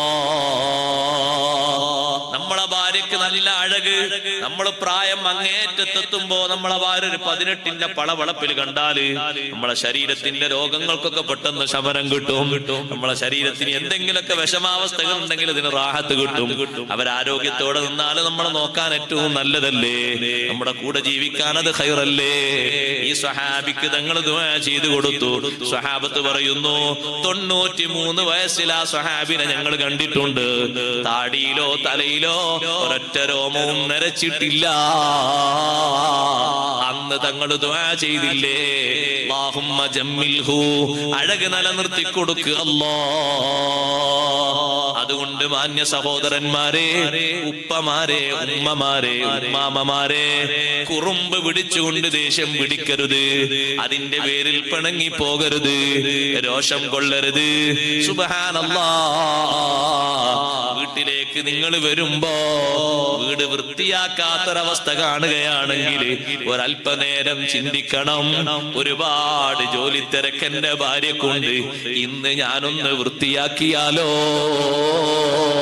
വൃത്തിയാക്കാത്തതിനവടോട് രോഷം കൊണ്ട് ചീത്ത പറഞ്ഞ്, ഈ മാർബിളിന്റെയും ഗ്രാനൈറ്റിന്റെയും ഒക്കെ വില പറഞ്ഞ് അവിടെ മലിനീകരണം സൃഷ്ടിക്കുന്നതിന് പകരം ഒന്ന് വടിക്കുന്ന വടിയെടുത്തിട്ട്, ആ തോർത്തുന്ന തോർത്തെടുത്തിട്ട്, ചൂലെടുത്തിട്ടൊന്ന് അടിച്ചു വാരുന്നത് സുന്നത്ത് തന്നെയാണ്. ഒഴിവ് കിട്ടുന്ന നേരത്ത് സയ്യിദുനാ റസൂലുള്ളാഹി സ്വല്ലല്ലാഹു അലൈഹി വസല്ലമ തങ്ങള് കാന ഫീ മിഹ്നതി അഹ്ലിഹി, സ്വന്തം ഭാര്യമാരോടൊപ്പം അവരെടുക്കുന്ന തൊഴിലിൽ സഹകരിച്ചുകൊണ്ട് തങ്ങൾ ഏർപ്പെടാറുണ്ട്. പാത്രം കഴുകി കൊടുക്കാറുണ്ട്, ആടുകളെ കറന്നിട്ട് പാല് കൊണ്ടുപോയി കൊടുക്കാറുണ്ട്, വസ്ത്രങ്ങൾ തുന്നിക്കൊടുക്കാറുണ്ട്. സുബ്ഹാനല്ലാഹ്. വീടിന്റെ ചില ഭാഗങ്ങളിൽ കൊണ്ടുവെക്കേണ്ട വസ്തുക്കള് അവിടേക്ക് വളരെ കൃത്യമായി മാറ്റിവെച്ചു കൊടുക്കാറുണ്ട്. ഉണങ്ങിയ വസ്ത്രങ്ങൾ ഒരു ഭാഗത്തേക്ക് അടുക്കി വെക്കാറുണ്ട്. ഒരുപാട് കാര്യങ്ങൾ തങ്ങൾ ചെയ്തു കൊടുത്തിട്ടുണ്ട്.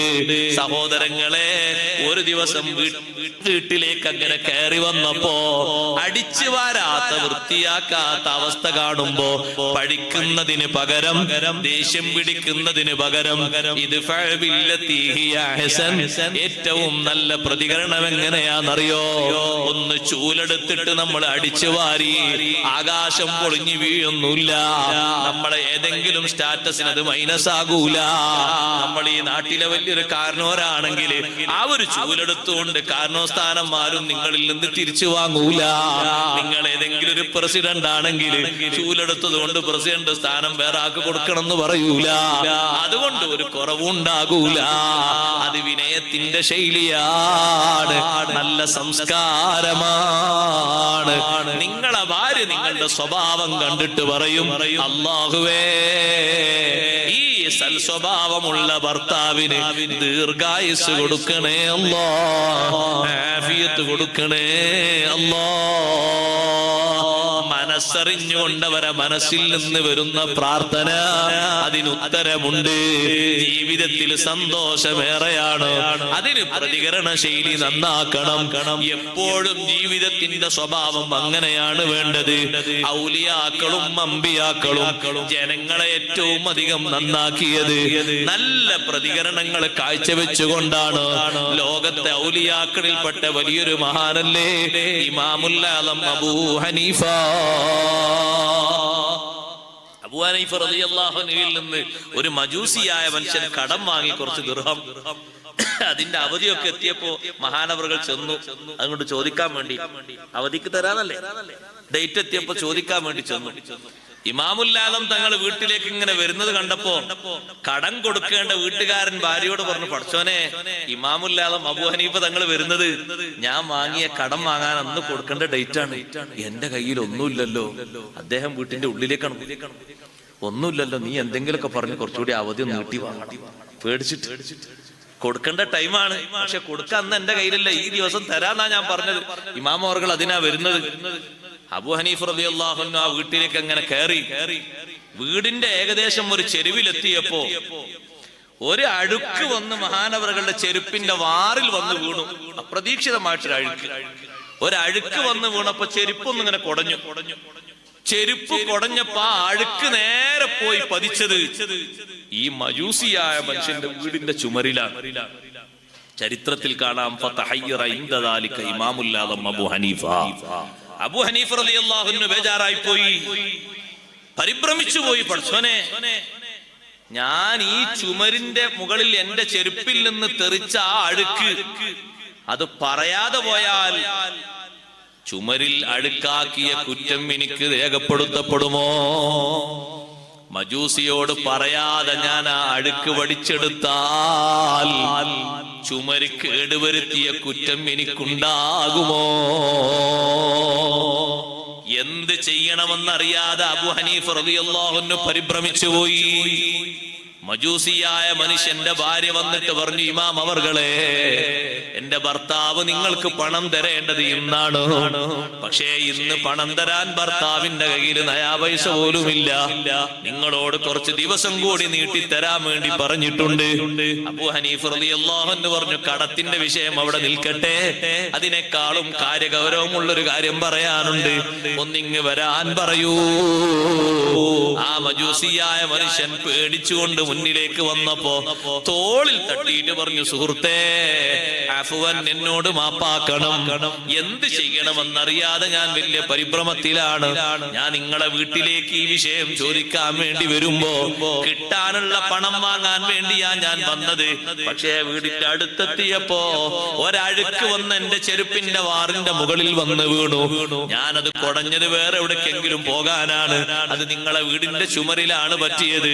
പറയാതെ പോയാൽ വീടിന്റെ ചുമര് അഴുക്കാക്കിയതിന് എനിക്ക് കുറ്റമുണ്ടാകുമോ? നിങ്ങളോട് പറയാതെ ഞാനത് വടിച്ചെടുത്താൽ ചുമര് കേടുവരുത്തി എന്നുള്ള കുറ്റമുണ്ടാകുമോ? രണ്ടും പേടിച്ച് ഞാൻ നിങ്ങളോട് മാപ്പ് ചോദിക്കുകയാണ്. ചുമരിന്റെ മുകളിൽ പതിച്ച ഒരു ചെറിയ അഴുക്കിനെ പറ്റിയിട്ട് ഇങ്ങനെ ഒരു വിഷയം പറഞ്ഞപ്പോ മജൂസി പറഞ്ഞു, ഉസ്താദേ, ഇത്രമാത്രം പരിശുദ്ധമായ, ഇത്രമാത്രം പരിഭാവനമായ മനസ്സാണോ നിങ്ങളെ മനസ്സ്? എന്റെ മനസ്സിപ്പോഴും മാലിന്യം നിറഞ്ഞതാണല്ലോ. ഞാൻ ആരാധിക്കുന്നത് തീയിനെയാണല്ലോ. ഞാൻ എന്റെ മനസ്സിന്റെ മാലിന്യം ആദ്യം ഒന്ന് കഴുകട്ടെ. അശ്ഹദു അല്ലാ ഇലാഹ ഇല്ലല്ലാഹ് വ അശ്ഹദു അന്ന മുഹമ്മദർ റസൂലുള്ളാഹ്. ആ സംഭവം അറിഞ്ഞപ്പോൾ തൊട്ടു പിറകെ ഭാര്യയും ചൊല്ലി ഷഹാദത്ത് കലിമ, മക്കൾ ഓരോരുത്തരും ചൊല്ലി ഷഹാദത്ത് കലിമ. എങ്ങനെയാ ഇതുണ്ടായി തീർന്നത്? ഇത് സഹോദരങ്ങളെ, നമ്മൾ കാരണമായി ആർക്കെങ്കിലും ഒരു വിഷയം ശല്യമാകുന്ന രൂപത്തിൽ വന്നാല് അത് പറഞ്ഞു ബോധ്യപ്പെടുത്തി കൊടുക്കുന്നിടത്ത് വിജയിക്കുന്നവരാകണം നമ്മള്, പരാജയപ്പെടുന്നവരാകരുത് നമ്മള്. നമുക്കതിന് ബുദ്ധിമുട്ടൊന്നുമില്ലെങ്കിലും മറ്റൊരാൾക്ക് അതുകൊണ്ട് ബുദ്ധിമുട്ട് വരുമോ എന്ന് കൂടുതൽ ആലോചിക്കേണ്ടതാണ്. നമ്മുടെ വീടിന്റെ സൈഡിൽ കിണർ കുഴിച്ചു, ഒരുപാട് വെള്ളവും ചളിയും, അതിൽ നിന്ന് പുറത്തേക്ക് ചളിമണ്ണും മറ്റും കോരിയിട്ടു. കുറച്ച് മണ്ണൊക്കെ പോയി വീഴുന്നത് സ്ഥലമില്ലാത്തത് കൊണ്ട് അയൽക്കാരന്റെ വീട്ടിന്റെ ഒരു ഭാഗത്താണ്, തെങ്ങിന്റെ ചുവട്ടിലാണ്. തെങ്ങിന്റെ ചുവട്ടിലേതായാലും മണ്ണല്ലേ, പ്രശ്നമല്ലാന്ന് കരുതരുത്. അവനോട് പോയിട്ട് നമ്മൾ പറയാണ്, സുഹൃത്തെ, വേറൊരു പോയിന്റും എനിക്കില്ല, ആകെ 5 സെന്റ് സ്ഥലമല്ലേ. ഒരു കിണർ കുഴിച്ചപ്പോ ഇഷ്ടം പോലെ ആഴത്തിൽ കുഴിക്കേണ്ടി വന്നു. ചളിമണ്ണും കളിമണ്ണും കുറച്ച് നിന്റെ തെങ്ങിന്റെ ചുവട്ടിലേക്കായിട്ടുണ്ട്. സാരമില്ല, അതിന്റെ തെങ്ങിന് വളമാണല്ലോ, സന്തോഷമാണല്ലോ. ഇനിയും അങ്ങോട്ട് മണ്ണ് കിട്ടണമെന്നുണ്ടെങ്കിൽ നിങ്ങൾ ഇട്ടോളൂ, എനിക്ക് പ്രശ്നമില്ല എന്നൊരു മനസ്സറിഞ്ഞ മറുപടി വരുമ്പോ നിങ്ങളും അയൽക്കാരനും തമ്മിലുള്ള സൗഹൃദ ബന്ധം ഒന്നുകൂടി മുറുക്കം കൂടുന്നു, ആത്മബന്ധത്തിന് വിലയേറുന്നു, പരസ്പര സ്നേഹത്തിന് കട്ടികൂടുന്നു. പ്രതികരിക്കേണ്ട രൂപത്തിൽ നന്നായി പ്രതികരിക്കണം. അയൽക്കാരൻ പാവപ്പെട്ട ആളാണ്, ഒരു ഗതിയും ഇല്ലാത്തവനാണ്, പക്ഷേ അവന് ചോദിക്കാൻ മടിയാണ്. ആരോരും അറിയാതെ അവന്റെ വീട്ടിലേക്ക് ഭക്ഷ്യവസ്തുക്കൾ എത്തിക്കുന്ന സ്വഭാവം പഴയ കാലത്ത് മഹാന്മാർക്കുണ്ടായില്ലേ? ആരാണ് എത്തിക്കുന്നത് നീ എത്ര അന്വേഷിച്ചിട്ടും പിടികിട്ടാതെ അവസാന നേരം പിടികിട്ടിയപ്പോൾ മജൂസികളും നസ്രാനികളും യഹൂദികളും അവരെ മനസ്സിന്റെ മാലിന്യം തുടച്ചു നീക്കിയിട്ട് വിശുദ്ധ ദീനിന്റെ നൂറ് സ്വീകരിച്ചില്ലയോ? അത് പറഞ്ഞാൽ തീർക്കാൻ കഴിയുമോ? ഏറ്റവും നല്ല പ്രതികരണമാണ് അവിടെ വേണ്ടത്. കള്ളന്മാരെയും കൊള്ളക്കാരെയും നന്നാക്കിയത് ഭീഷണിപ്പെടുത്തിയതിനേക്കാളും അധികം നല്ല പ്രതികരണം കൊണ്ടല്ലേ? ബഹുമാനപ്പെട്ട സുൽത്താനുൽ ആരിഫീൻ അഹ്മദുൽ കബീർ ദിഫായി റളിയല്ലാഹു അൻഹുവിന്റെ വീട്ടില് മഹാനവർകൾ ഇശാഇന്റെ ശേഷം വീട്ടിലേക്ക് പോകുമ്പോ വീട്ടില് സാധാരണ പതിവിൽ തുറക്കാത്ത ഒരു റൂമിന്റെ വാതില് തുറന്നു കിടക്കുന്നത് കണ്ടപ്പോ ആരാണ് റൂമിന്റെ ഉള്ളിൽ എന്നറിയാൻ വേണ്ടി മഹാനവർകൾ ഒരു നോട്ടം നോക്കി. സുബ്ഹാനല്ലാഹ്, അപ്പോഴാണ് ഒരു ചെറുപ്പക്കാരൻ ഒരു സഞ്ചി എടുത്തൊരു ചാക്കെടുത്ത് ഗോതമ്പ് വാരി നിറക്കുന്നു. ഒന്നിങ്ങനെ രൂപപ്പെടുത്തി നോക്കി. നിങ്ങളെ വീട്ടിന്റെ ഉള്ളിലാണ് ഈ ഒരു സാഹചര്യത്തെ രൂപപ്പെടുത്തി നോക്കി. ഒച്ചപ്പാടും ബഹളവും കാര്യങ്ങളൊക്കെ ഉണ്ടായി അയാളൊന്ന് പിടികൂടി നോക്കി. പിടികൂടിയാൽ എന്ത് ചെയ്യും? കുറച്ചാൾക്കാർ പറയും നമ്മളൊന്നും ചെയ്യേണ്ട, നമ്മളത് നിയമപരമായിട്ട് അത് നിയമപാലകരെ ഏൽപ്പിക്കാം. അപ്പൊ കുറച്ചാൾ വന്നിട്ട് എന്ത് പറയും? അവരെന്ന് ഏൽപ്പിച്ചാൽ രാവിലെ വിടും, അതുകൊണ്ട് പരമാവധി പെരുമാറി വിടലാ നല്ലത്. പറ്റുമോ? എങ്ങനെ പെരുമാറി? പിന്നെ ആൾ മൂത്രയിക്കാൻ പറ്റൂല, വിസർജിക്കാൻ പറ്റൂല. സംഗതി അയാൾ കള്ളം തന്നെ, ശരിയാണ്. പക്ഷെ അതിനുള്ളൊരു മാന്യത. അയാൾ ഒരു 2 ആഴ്ച കഴിഞ്ഞ് മരണപ്പെട്ടു. എന്തായിരിക്കും ഈ അടിച്ച ആളുകളുടെ ഒക്കെ ശിക്ഷ? ആലോചിച്ചു. വെറുതെ വിടും അല്ലാഹു തആല? സംഗതി കള്ളം തന്നെ. ഇങ്ങനെ എല്ലാരും വിളിച്ച് ചാമ്പലാക്കാൻ പറയണോ? അടി പഠിക്കാനുള്ള സാധന കള്ളം തന്നെ ആണോ? കെട്ടിട്ടാണ് അടിക്കുക. നല്ല സുഖല്ലേ ഒരാളിങ്ങനെ കെട്ടിട്ടാലും ഉന്നം നോക്കി അടിക്കാൻ? പറ്റൂലത്. എന്നിട്ടാ വിളിച്ചു പറയാണ്, വേഗം അടിക്കാൻ ആഗ്രഹമുള്ള ആൾക്കാരൊക്കെ വന്നോളൂ, ഇന്നേ കിട്ടുള്ളൂ, രാവിലെ കിട്ടൂല. ഇയാളെ അടിച്ച് ചാമ്പലാക്കി സഹോദരങ്ങളെ 50 ആളൊന്നായിട്ട് വന്ന് അടിച്ചു. അയാൾ രാവിലെ ആകുമ്പോഴേക്കും മരിച്ചുപോയാൽ 50 ആളിന് ഉത്തരവാദിയല്ലേ? ചെയ്യാൻ പറ്റുമോ അത്? ബഹുമാനപ്പെട്ട സുൽത്താനുൽ ആരിഫീൻ അഹ്മദുൽ കബീർ ദിഫായി തങ്ങളെ കണ്ടപ്പോ ചെറുപ്പക്കാരനൊന്ന് പരുങ്ങി. മഹാനവറുകൾ പറഞ്ഞു, മോനെ നീ ഭക്ഷണം ആവശ്യം ഉണ്ടായിട്ട് വന്ന ആളാന്ന് മനസ്സിലാകുന്നുണ്ട്. അതുകൊണ്ട് ഈ ഗോതമ്പ് കൊണ്ടുപോകണ്ട. അത് കൊണ്ടുപോയാൽ പൊടിയാക്കാൻ കുറെ പണിയാണ്. ആദ്യം അതൊന്ന് നല്ലോണം ഒന്ന് നനക്കണം, പിന്നെ അതൊന്ന് ഉണക്കണം. ഉണങ്ങിക്കഴിഞ്ഞിട്ടൊന്ന് ചേരണം. ചേർന്നാണ് മനസ്സിലാവില്ലേ? മനസ്സിലാവും. പെട്ടെന്ന് മനസ്സിലായ കാര്യം സുഖം. ചേരണം. ചേറിക്കഴിഞ്ഞ ശേഷം വീണ്ടും ഒന്ന് ഉണക്കണം. ഉണക്കിയതിന്റെ ശേഷം ഒന്ന് ധരിക്കണം, പിന്നെ അത് പൊടിക്കണം. തൊലിക്കോതമ്പാണ്, ഏറെ പണിയാണ്. അതുകൊണ്ട് അകത്ത് നല്ല ഗോതമ്പുണ്ട്, നീ അകത്തേക്ക് വാന്ന് പറഞ്ഞു മഹാനവറുകൾ അകത്തേക്ക് പോയി. അപ്പൊ ഈ ചെറുപ്പക്കാരൻ ഈ ചാക്കും പിടിച്ചിങ്ങനെ ചിന്തിക്കുക, എന്താ പറഞ്ഞേ? അകത്തേക്ക് വരാനോ? എന്നോട് അകത്തേക്ക് വരാനോ? ഇങ്ങനെ ഒരു മറുപടി കേട്ടിട്ടുണ്ടാവും. കുറച്ചു നേരം ഇങ്ങനെ അത്ഭുതപ്പെട്ട് ചിന്തിച്ചു നിന്നപ്പോ മഹാനവറുകൾ വീണ്ടും വന്നു. ഈ ചാക്ക് നിന്റേതല്ലേ? എന്റേതാണ്. കൈ പിടിച്ച് അകത്തേക്ക് കൊണ്ടുപോയി. നല്ല ഗോതമ്പ് അതിൽ വാരി നിറച്ച് കെട്ടി. മോന്റെ വീട് എവിടെ? ചെറുപ്പക്കാരൻ വീട് പറഞ്ഞു കൊടുത്തപ്പാ എനിക്ക് പരിചയമുണ്ട്, മോനതിൽ തോളിലേറ്റിക്കോ. ആ വീട്ടിലേക്ക് ഒരു എളുപ്പ വഴിയുണ്ട്. അങ്ങാടിയിലൂടെ പോയാൽ ഈ ചാക്ക് വേറെ ആരെങ്കിലും പരടിയും തട്ടിക്കൊണ്ടുപോകും. കാരണം ഇതുപോലത്തെ ആൾക്കാർ വേറെ ഉണ്ടാവും. അതുകൊണ്ട് നിന്റെ വീട്ടിലേക്ക് തന്നെ എത്തട്ടെ. അതുകൊണ്ട് ഞാൻ നല്ലൊരു വഴി കാണിച്ചു തരാം, നമുക്ക് പോകാം. ആ ചെറുപ്പക്കാരന്റെ കൂടെ ഇമാം അവർകൾ പോകുന്നു. അഹ്മദുൽ കബീർ ദിഫായി റളിയല്ലാഹു അൻഹു വീട്ടിലേക്ക് ഏകദേശം എത്തി എന്നുള്ള അവസ്ഥയിലായപ്പോ ഏതാ വീടാ കാണുന്ന വീടാണ്. മോനെ, ഇനി സ്വന്തം നീ പോകുമല്ലോ, ഞാൻ പോകാം. ഒരൊറ്റ കാര്യം നിന്നോട് പറയാനുണ്ട്. ഞാൻ ആദ്യം വന്ന് വാതില് തുറന്ന നേരത്ത് എന്നെ ആദ്യമായി നീ കണ്ടപ്പോൾ നിന്റെ മനസ്സിൽ വല്ല വെപ്രാളവും പേടിയും വന്നെങ്കിൽ എന്നോട് മാപ്പാക്കണേ. നിന്നെ ഭയപ്പെടുത്താൻ വേണ്ടി നോക്കിയതല്ല. സാധാരണ ആൾപ്പാർപ്പില്ലാത്ത റൂമിൽ ആരാണെന്നറിയാൻ വേണ്ടി നോക്കിയതാണ്. മോനെ, വല്ല പേടിയും തോന്നിയെങ്കിൽ എന്നോട് പൊറുക്കണം മോനെ. സുബ്ഹാനല്ലാഹ്. ഈ ഗോതമ്പ് ചാക്ക് കൊണ്ടുപോയി വെച്ച് സുബ്ഹി വരെ ഉറങ്ങാതെ ചെറുപ്പക്കാരൻ ചിന്തിക്കുന്നു, ഈയൊരു മഹാനുഭാവനാരാണ്? ഇന്നലെ ഞാൻ അടിയിൽ നിന്ന് തൽക്കാലം ഓടി രക്ഷപ്പെട്ടു. അതിന്റെ മുമ്പത്തെ ദിവസം കുറച്ച് അടി കിട്ടിയിട്ട് രക്ഷപ്പെട്ടു. അതിന്റെ മുമ്പുള്ള ദിവസം ആളുകൾ പിന്നാലെ ഓടിക്കൂടിയപ്പോ ഞാൻ എങ്ങനെയൊക്കെയോ തടി സലാമത്താക്കി. ഇന്നോ ഒരു നോട്ടം വന്നതിന്റെ പേരിൽ എന്നോട് മാപ്പ് ചോദിച്ച മഹാൻ, എന്റെ വീട് വരെ ഗോതമ്പിന്റെ ചാക്കിന് കാവലായിക്കൊണ്ട് കൂടെ വന്ന മഹാൻ, നേരം വെളുക്കും വരെ മനസ്സിൽ മാറി മറിയുന്നത് രാവിലെ എനിക്ക് ആ മഹാനെ ഒന്ന് കാണണം, ഒന്നുകൂടി കൈപിടിക്കണം, അവരെ സദസ്സിലൊന്ന് പോയിരിക്കണം, ഉപദേശങ്ങളൊന്ന് കേൾക്കണം. ഇത് ഫഅബില്ലതി ഹിയ അഹ്സൻ ഫഇദല്ലദീ ബൈനക വബൈനഹു അദാവാ കഅന്നഹു വലിയ്യുൻ ഹമീം. നീയും ആരുമായിട്ടും എന്തെങ്കിലും എതിർപ്പുണ്ടോ, എന്തെങ്കിലും വക്രതയുണ്ടോ, എന്തെങ്കിലും ശത്രുതയുണ്ടോ, നല്ല പ്രതികരണം വെച്ച് ജീവിച്ചു നോക്ക്. ഫൈദല്ലദീ ബൈനക വബൈനഹു അദാവാ കഅന്നഹു വലിയ്യുൻ ഹമീം. അവൻ നിന്റെ ആത്മമിത്രത്തെ പോലെയാകും, നിന്റെ ക്ലോസ് ഫ്രണ്ടായി മാറും.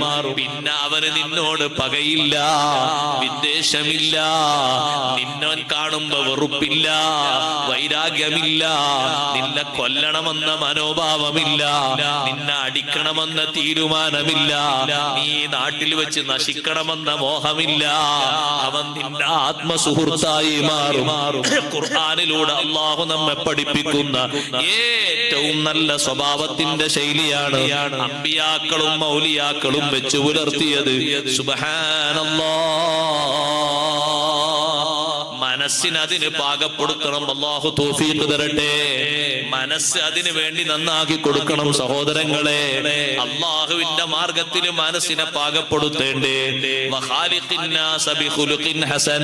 നല്ല സ്വഭാവത്തോടെ നീ ജനങ്ങളോട് പെരുമാറണമെന്ന് നബി സല്ലല്ലാഹു അലൈഹി വസല്ലം പഠിപ്പിച്ച നല്ല സ്വഭാവത്തിന്റെ ഒരു ചെറിയ നാമ്പാണ് ഞാൻ ഇവിടെ പറഞ്ഞത്. നേരം വെളുത്തിട്ട ചെറുപ്പക്കാരൻ ഉമ്മു അബീദ ഗ്രാമത്തിലേക്ക് ചെന്നിട്ട് ബഹുമാനപ്പെട്ട അഹ്മദുൽ കബീർ ദിഫായി തങ്ങളെ തലപ്പാവും താടിയും ഉപഭാവങ്ങളൊക്കെ പറഞ്ഞു ജനങ്ങളോട് പറഞ്ഞു, ഇങ്ങനെ തലക്കെട്ട് കെട്ടിയ ഇങ്ങനെ താടിയുള്ള ഒരാളുണ്ടല്ലോ. ആളുകൾ പറഞ്ഞു അഹ്മദുൽ കബീർ ദിഫായി തങ്ങളെയാണല്ലോ പറയുന്നത്.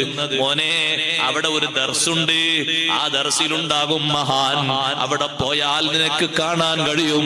ഈ ചെറുപ്പക്കാരൻ ചിന്തിക്കുന്നു, പടച്ചോനെ, ഞാൻ ഇന്നവിടേക്ക് കയറി ചെല്ലുമ്പോ ഇന്നലെ രാത്രി മഹാനവർകളെ മുന്നിൽ ഞാനൊരു കള്ളനല്ലേ, ഒരു തസ്കരനല്ലേ? എന്നോട് ആ രൂപത്തിൽ മഹാനവർകൾ സംസാരിക്കുമോ? മനസ്സ് വീണ്ടും മന്ത്രിക്കുന്നു, ഇല്ല. കാരണം ഒരിക്കലും ഇന്നലെ എന്നെ ആക്ഷേപിച്ചിട്ടില്ല, എന്നെ അടിച്ചിട്ടില്ല, ഒരു കറുത്ത കണ്ണുകൊണ്ട് നോക്കിയിട്ടില്ല, എന്നോടൊന്നും എതിർത്ത് പറഞ്ഞിട്ടില്ല.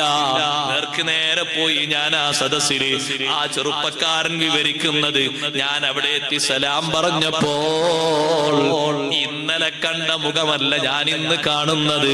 ഒരു പുതിയ ശിഷ്യൻ ദർസിലേക്ക് വരുമ്പോ ഉസ്താദ് ശിഷ്യനെ സ്വീകരിക്കുന്നത് എത്ര സന്തോഷത്തോടെയാണോ, അതുപോലെ കൈതന്നിട്ട് എന്നെ സ്വീകരിച്ചിരുത്തി. പിന്നെ ഞാൻ ജീവിതകാലം മുഴുക്കയും അവിടുത്തെ ശിഷ്യനായി മാറി. എന്റെ ജീവിതം ഞാൻ നന്നാക്കി പോയി. ഇതൊരു മോഡലാണ്. വാല് പറഞ്ഞിട്ട് നന്നാക്കിയതുകൊണ്ട് മാലിക് ബിൻ ദീനാർ റളിയല്ലാഹു അൻഹുവിന്റെ വീട്ടിൽ കള്ളം കയറി, ഒരുപാട് തപ്പി നോക്കി, ഒന്നും കൊണ്ടുപോകാൻ കിട്ടിയില്ല. രാത്രി പെരുന്തപ്പര് തപ്പി. കുറച്ച് കഴിഞ്ഞ് നോക്കുമ്പോ മാലിക് ബിൻ ദീനാർ റളിയല്ലാഹു അൻഹു നിസ്കരിക്കുന്നത് കണ്ടു. നിസ്കരിക്കുന്നത് ഇദ്ദേഹം അങ്ങനെ നോക്കി നിന്നു. നിസ്കാരം കഴിഞ്ഞപ്പോ മാലിക് ബിൻ ദീനാർ റളിയല്ലാഹു അൻഹു ചോദിച്ചു, മോനെ, തപ്പിയിട്ട് കൊണ്ടുപോകാനൊന്നും കിട്ടിയില്ലേന്ന് ചോദിച്ചു. ദുന്യാവിന്റെ എന്തെങ്കിലും ചെറുക്കുദ്ദേശല്ലേ നീ വന്നത്? ഒന്നും കിട്ടിയില്ല എന്റെ വീട്ടിൽ കയറിയിട്ട്? ഇല്ല ഉസ്താദെ, ഒന്നും കിട്ടിയില്ല. ഞാനും ചിന്തിച്ചത് എന്തൊരു വീടാണ്, എന്തെങ്കിലുമൊക്കെ വിലപിടിപ്പുള്ള കിട്ടണ്ടേ. ഇവിടെ ഒന്നും കിട്ടിയില്ല. ഞാൻ അവിടെ തപ്പി നോക്കി, ഇവിടെ തപ്പി നോക്കി, മറ്റോട് തപ്പി നോക്കി. ചോദിക്കാൻ തോന്നുന്നു നമുക്ക്, നമ്മളെന്താ തെരയാ അവരെ കാണുമ്പോ എന്തായിരിക്കും നമ്മൾ മനസ്സിൽ വരിക? നല്ല പ്രതികരണത്തിന് നല്ല മനസ്ഥിതി വേണം, നല്ല സബർ വേണം.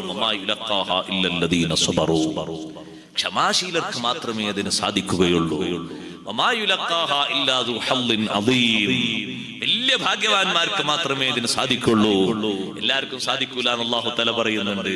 ആ ഭാഗ്യവാന്മാരായ സ്വഭാവക്കാരിൽ അല്ലാഹു നമ്മെ ഉൾപ്പെടുത്തി തരുമാറാകട്ടെ. ജനങ്ങളെ സമുദ്രിക്കാൻ കഴിയും, പെട്ടെന്ന് നന്നാക്കാൻ കഴിയും. ഒരാഴ്ചത്തെ വാളൊന്നും വേണ്ട.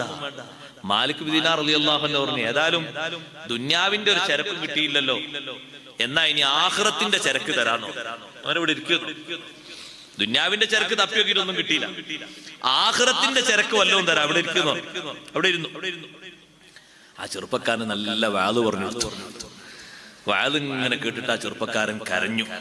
കരഞ്ഞിട്ട് നന്നായി, നന്നായപ്പോ ഇനി മേലാൽ ഇങ്ങനത്തെ സ്വഭാവം ഒന്നും ഉണ്ടാകൂല എന്ന് പറഞ്ഞപ്പോ നമ്മൾ നിസ്കരിക്കാൻ പോവില്ലെന്ന് വെച്ചു. പള്ളിയിലേക്ക് നിസ്കരിക്കാൻ ജമാഅത്തിന് പോവില്ലെന്ന് വെച്ചു. ജമാഅത്തിന് വരുമ്പോ മാലിക് ബിൻ ദീനാർ റളിയല്ലാഹു അൻഹുവിനോടൊപ്പം ജമാഅത്തിന് വരുന്നത് കണ്ട് ജനങ്ങൾ ഇങ്ങനെ നോക്കി, പടച്ചോനെ ആരെ കൂടെയാ വരുന്നത്? അക്ബറു ആലിമിൻ മാ അക്ബറി ലിസ്സാ, വലിയ കള്ളന്റെ കൂടെ വലിയൊരു ആലിമ്. എന്താ പരിപാടി? ആളുകൾ ഇങ്ങനെ നോക്കുകയാണ്. അല്ല, മാലിക് ബിൻ ദീനാർ റളിയല്ലാഹുവിന്റെ കൂടെ ആരാ വരുന്നത്? ആളുകൾ ചോദിക്കാണ്, ആരാ കൂടെ വരുന്നത്? നിങ്ങൾ കണ്ടോ ആരാ കൂടെ വരുന്നത്? മാലിക് ബിൻ ദീനാർ റളിയല്ലാഹു അൻഹു അതിശയിച്ച് നിൽക്കുന്ന ജനങ്ങളോട് പറഞ്ഞു, ജാഅനാ ലിയസ്തിലിഖനാ, നമ്മളെ മോഷ്ടിക്കാനാണ് അദ്ദേഹം വന്നത്. പക്ഷേ ഫസരിഖ്നാ ഖൽബഹു, അയാളെ ഖൽബ് നമ്മളങ്ങ് കവർന്നെടുത്തു. നല്ല വാല് പറഞ്ഞു കൊടുത്തുകൊണ്ട് അയാളെ ഖൽബ് നന്നാക്കി പോയി. ഇപ്പൊ നിങ്ങളാ വിചാരിക്കുന്ന ആളല്ല ഇത്, നേരത്തെ നിങ്ങൾ കണ്ട ആളല്ല ഇത്. ആള് മാറിയിട്ടുണ്ട്. നമ്മളെ വീട്ടിൽ നിന്ന് മോഷണം നടത്താൻ വേണ്ടി വന്നപ്പോ നമ്മളയാളെ മനസ്സങ്ങ് മോഷ്ടിച്ചെടുത്ത് കവർന്നെടുത്ത് ആ ദുഷിച്ച മനസ്സ് മാറ്റിയിട്ട് നല്ല മനസ്സ് നൽകി. ഇതും ഒരു പ്രതികരണത്തിന്റെ ശൈലിയാണ്. നന്മ ചെയ്യുന്ന ആളുകളോട് മാത്രമല്ല, തിന്മ ചെയ്യുന്നവരോട് നല്ല രൂപത്തിൽ പ്രതികരിക്കണം. അങ്ങനെ വർഷങ്ങളോളം കാത്തിരുന്നിട്ട് നന്നാക്കിയവരുണ്ട്, മാസങ്ങളോളം ക്ഷമിച്ചിരുന്നിട്ട് നന്നാക്കിയവരുണ്ട്. സുബ്ഹാനല്ലാഹ്. സഹോദരങ്ങളെ, ഒറ്റടിക്ക് തീരുമാനമെടുക്കരുത്. നിങ്ങളെ കൂടപ്പിറപ്പായിട്ടൊരു പുതിയ പെണ്ണ് വീട്ടിലേക്ക് വരുമ്പോ സ്വാഭാവികമായും ആ പെണ്ണിന് അപരിചിതത്വം പല രൂപത്തിലും വരാം. നല്ല മാർഗങ്ങളാണ് ശീലമാക്കി കൊടുക്കേണ്ടത്, നല്ല രൂപഭാവങ്ങളാണ് കൊടുക്കേണ്ടത്. ആ പെണ്ണിന്റെ മനസ്സാണ് നിങ്ങൾ കവർന്നെടുക്കേണ്ടത്. പലരുടെയും മനസ്സ് കവരാൻ നിങ്ങൾക്ക് കഴിയില്ലേ? നിങ്ങളെ സ്വന്തം സഹധർമ്മിണിയുടെ മനസ്സ് ശരിയായ മഹബത്ത് കൊണ്ട്, അല്ലാഹുവിന്റെ മാർഗത്തിലുള്ള മഹബത്ത് കൊണ്ട് കവർന്നെടുക്കണം കേട്ടോ. അഷ്റഫുൽ ഖൽഖ് മുഹമ്മദുർ റസൂലുള്ളാഹി സ്വല്ലല്ലാഹു അലൈഹി വസല്ലമ തങ്ങളെ മുന്നിൽ 10 റക്അത്ത് തങ്ങൾ ദീർഘിച്ച നേരം നിസ്കരിക്കുമ്പോ ആയിഷ റളിയല്ലാഹു അൻഹ പറഞ്ഞല്ലോ, ഞാൻ ചെറുപ്പക്കാരിയായിട്ടല്ലേ തങ്ങളുടെ അടുത്തേക്ക് ഞാൻ ചെന്നത്. 9 വയസ്സാകുമ്പോഴാണല്ലോ തങ്ങൾ ഞാനുമായി വിവാഹ ജീവിതം ആരംഭിച്ചത്. 7ാമത്തെ വയസ്സിൽ തങ്ങൾ എന്നെ ഇണയായി സ്വീകരിച്ചിട്ടുണ്ടെങ്കിലും വിവാഹ ജീവിതത്തിന്റെ തുടക്കമിടുന്നത് 9ാമത്തെ വയസ്സിലാണ്. തങ്ങൾ നിസ്കരിക്കുമ്പോ അതിന്റെ മുന്നില് ഞാനിങ്ങനെ വിലങ്ങതടിയായ രൂപത്തിൽ ഇങ്ങനെ കിടക്കും. ഞാൻ എത്ര കടന്നാലും തങ്ങളൊന്നും പറയൂല, എന്നെ ശപിക്കൂല, എന്നെ ആക്ഷേപിക്കൂല. തങ്ങൾ ഓതുന്നത് ഞാൻ കേൾക്കുന്നുണ്ട്, നിസ്കരിക്കുന്നത് കാണുന്നുണ്ട്. 10 റക്അത്ത് കഴിഞ്ഞാൽ എന്റെ വസ്ത്രമുള്ള ഭാഗം നോക്കിയിട്ട് തങ്ങൾ വിരലുകൊണ്ട് 2-3 രൂപത്തില് തങ്ങളൊന്ന് സ്പർശിച്ചിട്ട് ഇങ്ങനെ പതുക്കെ സ്പർശിക്കുമ്പോ ഞാനൊന്ന് കണ്ണു തുറന്നു നോക്കും. എന്നോട് പറയും, എഴുന്നേറ്റ് നിസ്കരിക്കൂ. 10 റക്അത്ത് നിസ്കരിക്കുമ്പോഴും ഞാനങ്ങനെ കടന്നിട്ട് എന്നെ ഒന്നും പറയാതെ, ഒന്ന് മാറ്റിക്കടത്താതെ, ഒന്ന് അങ്ങോട്ട് നീങ്ങിക്കിടക്കണമെന്ന് പറയാതെ ഉള്ള സൗകര്യത്തിൽ നിസ്കരിക്കുന്ന മുത്തുനബി സ്വല്ലല്ലാഹു അലൈഹി വസല്ലം 1 റക്അത്ത് വിത്ർ ബാക്കിയുള്ള നേരം, അതിന്റെ നേരം ദുആഇനും ദിക്റിനും നേരമുണ്ട്. ഏകദേശം 1.5 മണിക്കൂർ നേരമുണ്ടാകും സുബ്ഹിന്റെ മുമ്പ്. അപ്പോൾ എന്നെ തങ്ങളൊന്ന് സ്പർശിച്ച് എന്റെ മറയുടെ മേലെ, എന്റെ വസ്ത്രത്തിന്റെ മേലെ കൈകൊണ്ടൊന്ന് അമർത്തി നിൽക്കുമ്പോ ഞാൻ എഴുന്നേറ്റ് പോകുന്നു. ഞാനും അപ്പുറത്ത് നിസ്കരിക്കുന്നു. ചിലപ്പോൾ തങ്ങളെ മുന്നിൽ തന്നെ ഞാൻ എഴുന്നേൽക്കാറുണ്ട്. തങ്ങൾ വിത്റിന് എഴുന്നേൽക്കുന്ന തുടക്കത്തിൽ തന്നെ ഞാനും എഴുന്നേൽക്കാറുണ്ട്. ഒരു ദിവസം 10 റക്അത്ത് വിത്ർ നിസ്കരിച്ച് 1 റക്അത്ത് പൂർത്തിയാക്കാതെ തങ്ങളങ്ങ് ചെരിഞ്ഞു കിടന്നപ്പോ ഞാൻ ചെന്നിട്ട് പതുക്കെ ചോദിച്ചു, തനാമു ഖബ്ല അൻ തുഹ്തിറാ, ഒറ്റ റക്അത്തും കൂടി നിസ്കരിക്കാനില്ല നബിയെ, അതിനു മുമ്പ് ഉറങ്ങുകയാണോ? എന്തൊരു സ്നേഹത്തോടെ സ്നേഹത്തോടെയുള്ള ചോദ്യമാണ്. എന്റെ ഉറക്ക് നീ നോക്കണ്ടെന്നല്ല തങ്ങൾ പറയുന്നത്. ആയിഷ ബീവിന്റെ ആ ചോദ്യം തങ്ങൾക്ക് വല്ലാതെ ഇഷ്ടപ്പെട്ടു. തങ്ങൾ പറഞ്ഞു, ആയിഷൂ ഇന്ന ഐനയ്യ തനാമാനി വലാ യനാമു ഖൽബി. എന്റെ വുദൂ മുറിയുമെന്ന് കരുതി പോകണ്ട, എന്റെ കണ്ണേ ഉറങ്ങുന്നുള്ളൂ, എന്റെ കൽബ് ഉറങ്ങുന്നില്ല. ആ ഒരു മറുപടിക്ക് ശേഷം തങ്ങൾ എഴുന്നേറ്റ് ഒരു റക്അത്ത് വിത്ർ നിസ്കരിക്കുന്നു. പെരുമാറ്റം എപ്പോഴും നല്ല രൂപത്തിലാക്കണം. ഉമ്മമാരോട് പെരുമാറുമ്പോഴും അങ്ങനെ തന്നെയാണ്, കുടുംബക്കാരോട് പെരുമാറുമ്പോഴും അങ്ങനെ തന്നെയാണ്, അയൽവാസികളോട് പെരുമാറുമ്പോഴും അങ്ങനെ തന്നെയാണ്, തൊഴിലാളികളോട് പെരുമാറുമ്പോഴും അങ്ങനെ തന്നെയാണ്. നല്ല ഉടമസ്ഥന്റെ കീഴിൽ തൊഴിലാളികൾ ജീവിതത്തിന്റെ അവസാനം വരെ നിൽക്കും. പക്ഷേ നല്ല ഉടമസ്ഥന്മാര് ടോർച്ചടിച്ചു നോക്കിയാൽ അത്ര കുറവാണ്. അയാളെ തോട്ടത്തിലോ പൊന്ന് തന്നാലും ഞാൻ പണിക്കില്ല. എന്താ അങ്ങനെ പറയാൻ കാരണം? തൊഴിലെടുക്കാത്തോണ്ടാ?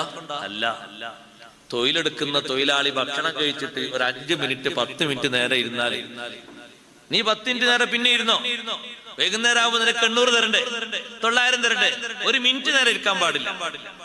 അപ്പൊ തൊഴിലാളി തിരിച്ചു പറഞ്ഞു, മുതലാളി ഒരൊറ്റ മിനിറ്റ് നേരം ഇരിക്കാതെ ഒരു 5 മണിക്കൂർ തുടരെ നിങ്ങൾ എടുത്താൽ എനിക്ക് തരുന്ന 800-നേക്ക് ഒരു 800 കൂടി ചേർത്ത് ഞാൻ തരാം. അയ്യോ തിരിച്ചിങ്ങോട്ട് പറഞ്ഞു മുതലാളിയോട്, എനിക്ക് തരുന്ന 800-ന്റെ കൂടെ 800 ചേർത്ത് 1600 തരാം. ഞാനൊരു മനുഷ്യനല്ലേ, ഒരു 10 മിനിറ്റ് ഒക്കെ എനിക്കും വിശ്രമം വേണ്ടേ? അങ്ങനെ ആകുമ്പോ പിന്നെ ആരും തൊഴിലിന് വരൂല. മറ്റൊടുത്തേക്ക ഞാനില്ല. അതേ സമയത്ത് നല്ല പെരുമാറ്റമുള്ള മുതലാളിമാരാണെങ്കിൽ തൊഴിലാളികൾ അവിടുന്ന് വിട്ടുപോകൂല. അവര് തൊഴിൽ ആഗ്രഹിക്കും, ഒരു തൊഴിൽ അവിടെ കിട്ടിയെങ്കിലും ആഗ്രഹിക്കും. അങ്ങനെ വരും. തൊഴിലെടുക്കുന്ന ആളുകൾക്ക് അവരോട് ചെയ്യുന്ന ഏറ്റവും വലിയ സേവനം അവർക്കുള്ള കൂലി പൂർത്തിയാക്കി കൊടുക്കണം. പലരും വീടെടുത്തിട്ടുണ്ട്, കണക്ക് പൂർത്തിയാകണം കേട്ടോ, എന്നാലേ നമ്മളെ താമസത്തിന് സുഖം ഉണ്ടാവുള്ളൂ. ബദർബൈത്ത് കൊണ്ടൊന്നും അത് പൂർത്തിയാവൂല, തഹ്ലീൽ കൊണ്ടൊന്നും അത് പൂർത്തിയാകൂല. കൊടുക്കാനുള്ളത് കണക്കായി കൊടുക്കണം. ഇത് വയറിങ് നടത്തിയ ആൾക്ക് ഒരു 10,000 ഷോർട്ട്, പടവേറിന് 25,000, പ്ലംബിങ്ങിന് 5,000, പിന്നെ ആർക്കാ, ഞങ്ങൾക്ക് പരിചയമുള്ള പറഞ്ഞതാ, പിന്നെ ആർക്കാ, പിന്നെ അടി ഇട്ട ആൾക്ക് ഓനക്ക് 20,000. 4 വട്ടമൊക്കെ ചോദിച്ചു, വരാണ്ടേ മകൻ അടുത്ത ആഴ്ച കൊറിയർ ആയിട്ട് വരും, ചെറിയൊരു ഡള്ളാണ്, ഡിമ്മാണ്, മറ്റേതാന്ന് പറഞ്ഞു. 4-5 വട്ടം ചോദിച്ചാ പിന്നെ ചോദിക്കോ, അതുകൊണ്ട് പൊരുത്തപ്പെട്ടു എന്നല്ല, അത് ഒഴിവാക്കിയിട്ടില്ല, നമ്മളെ ബാധ്യത വീടിയിട്ടില്ല. അങ്ങനെ നടക്കാം നമ്മൾ. അസ്തഗ്ഫിറുല്ലാഹ്, പടച്ചോനെ പൊറുക്കണേ, ഞാൻ കൊടുക്കാത്തതും പൊറുക്കണം, കൊടുക്കാനുള്ളതും പൊറുക്കണം, ഒക്കെ പുറത്തു വരുമ്പോ കണക്കനുസരിച്ച് കൊടുക്കണം.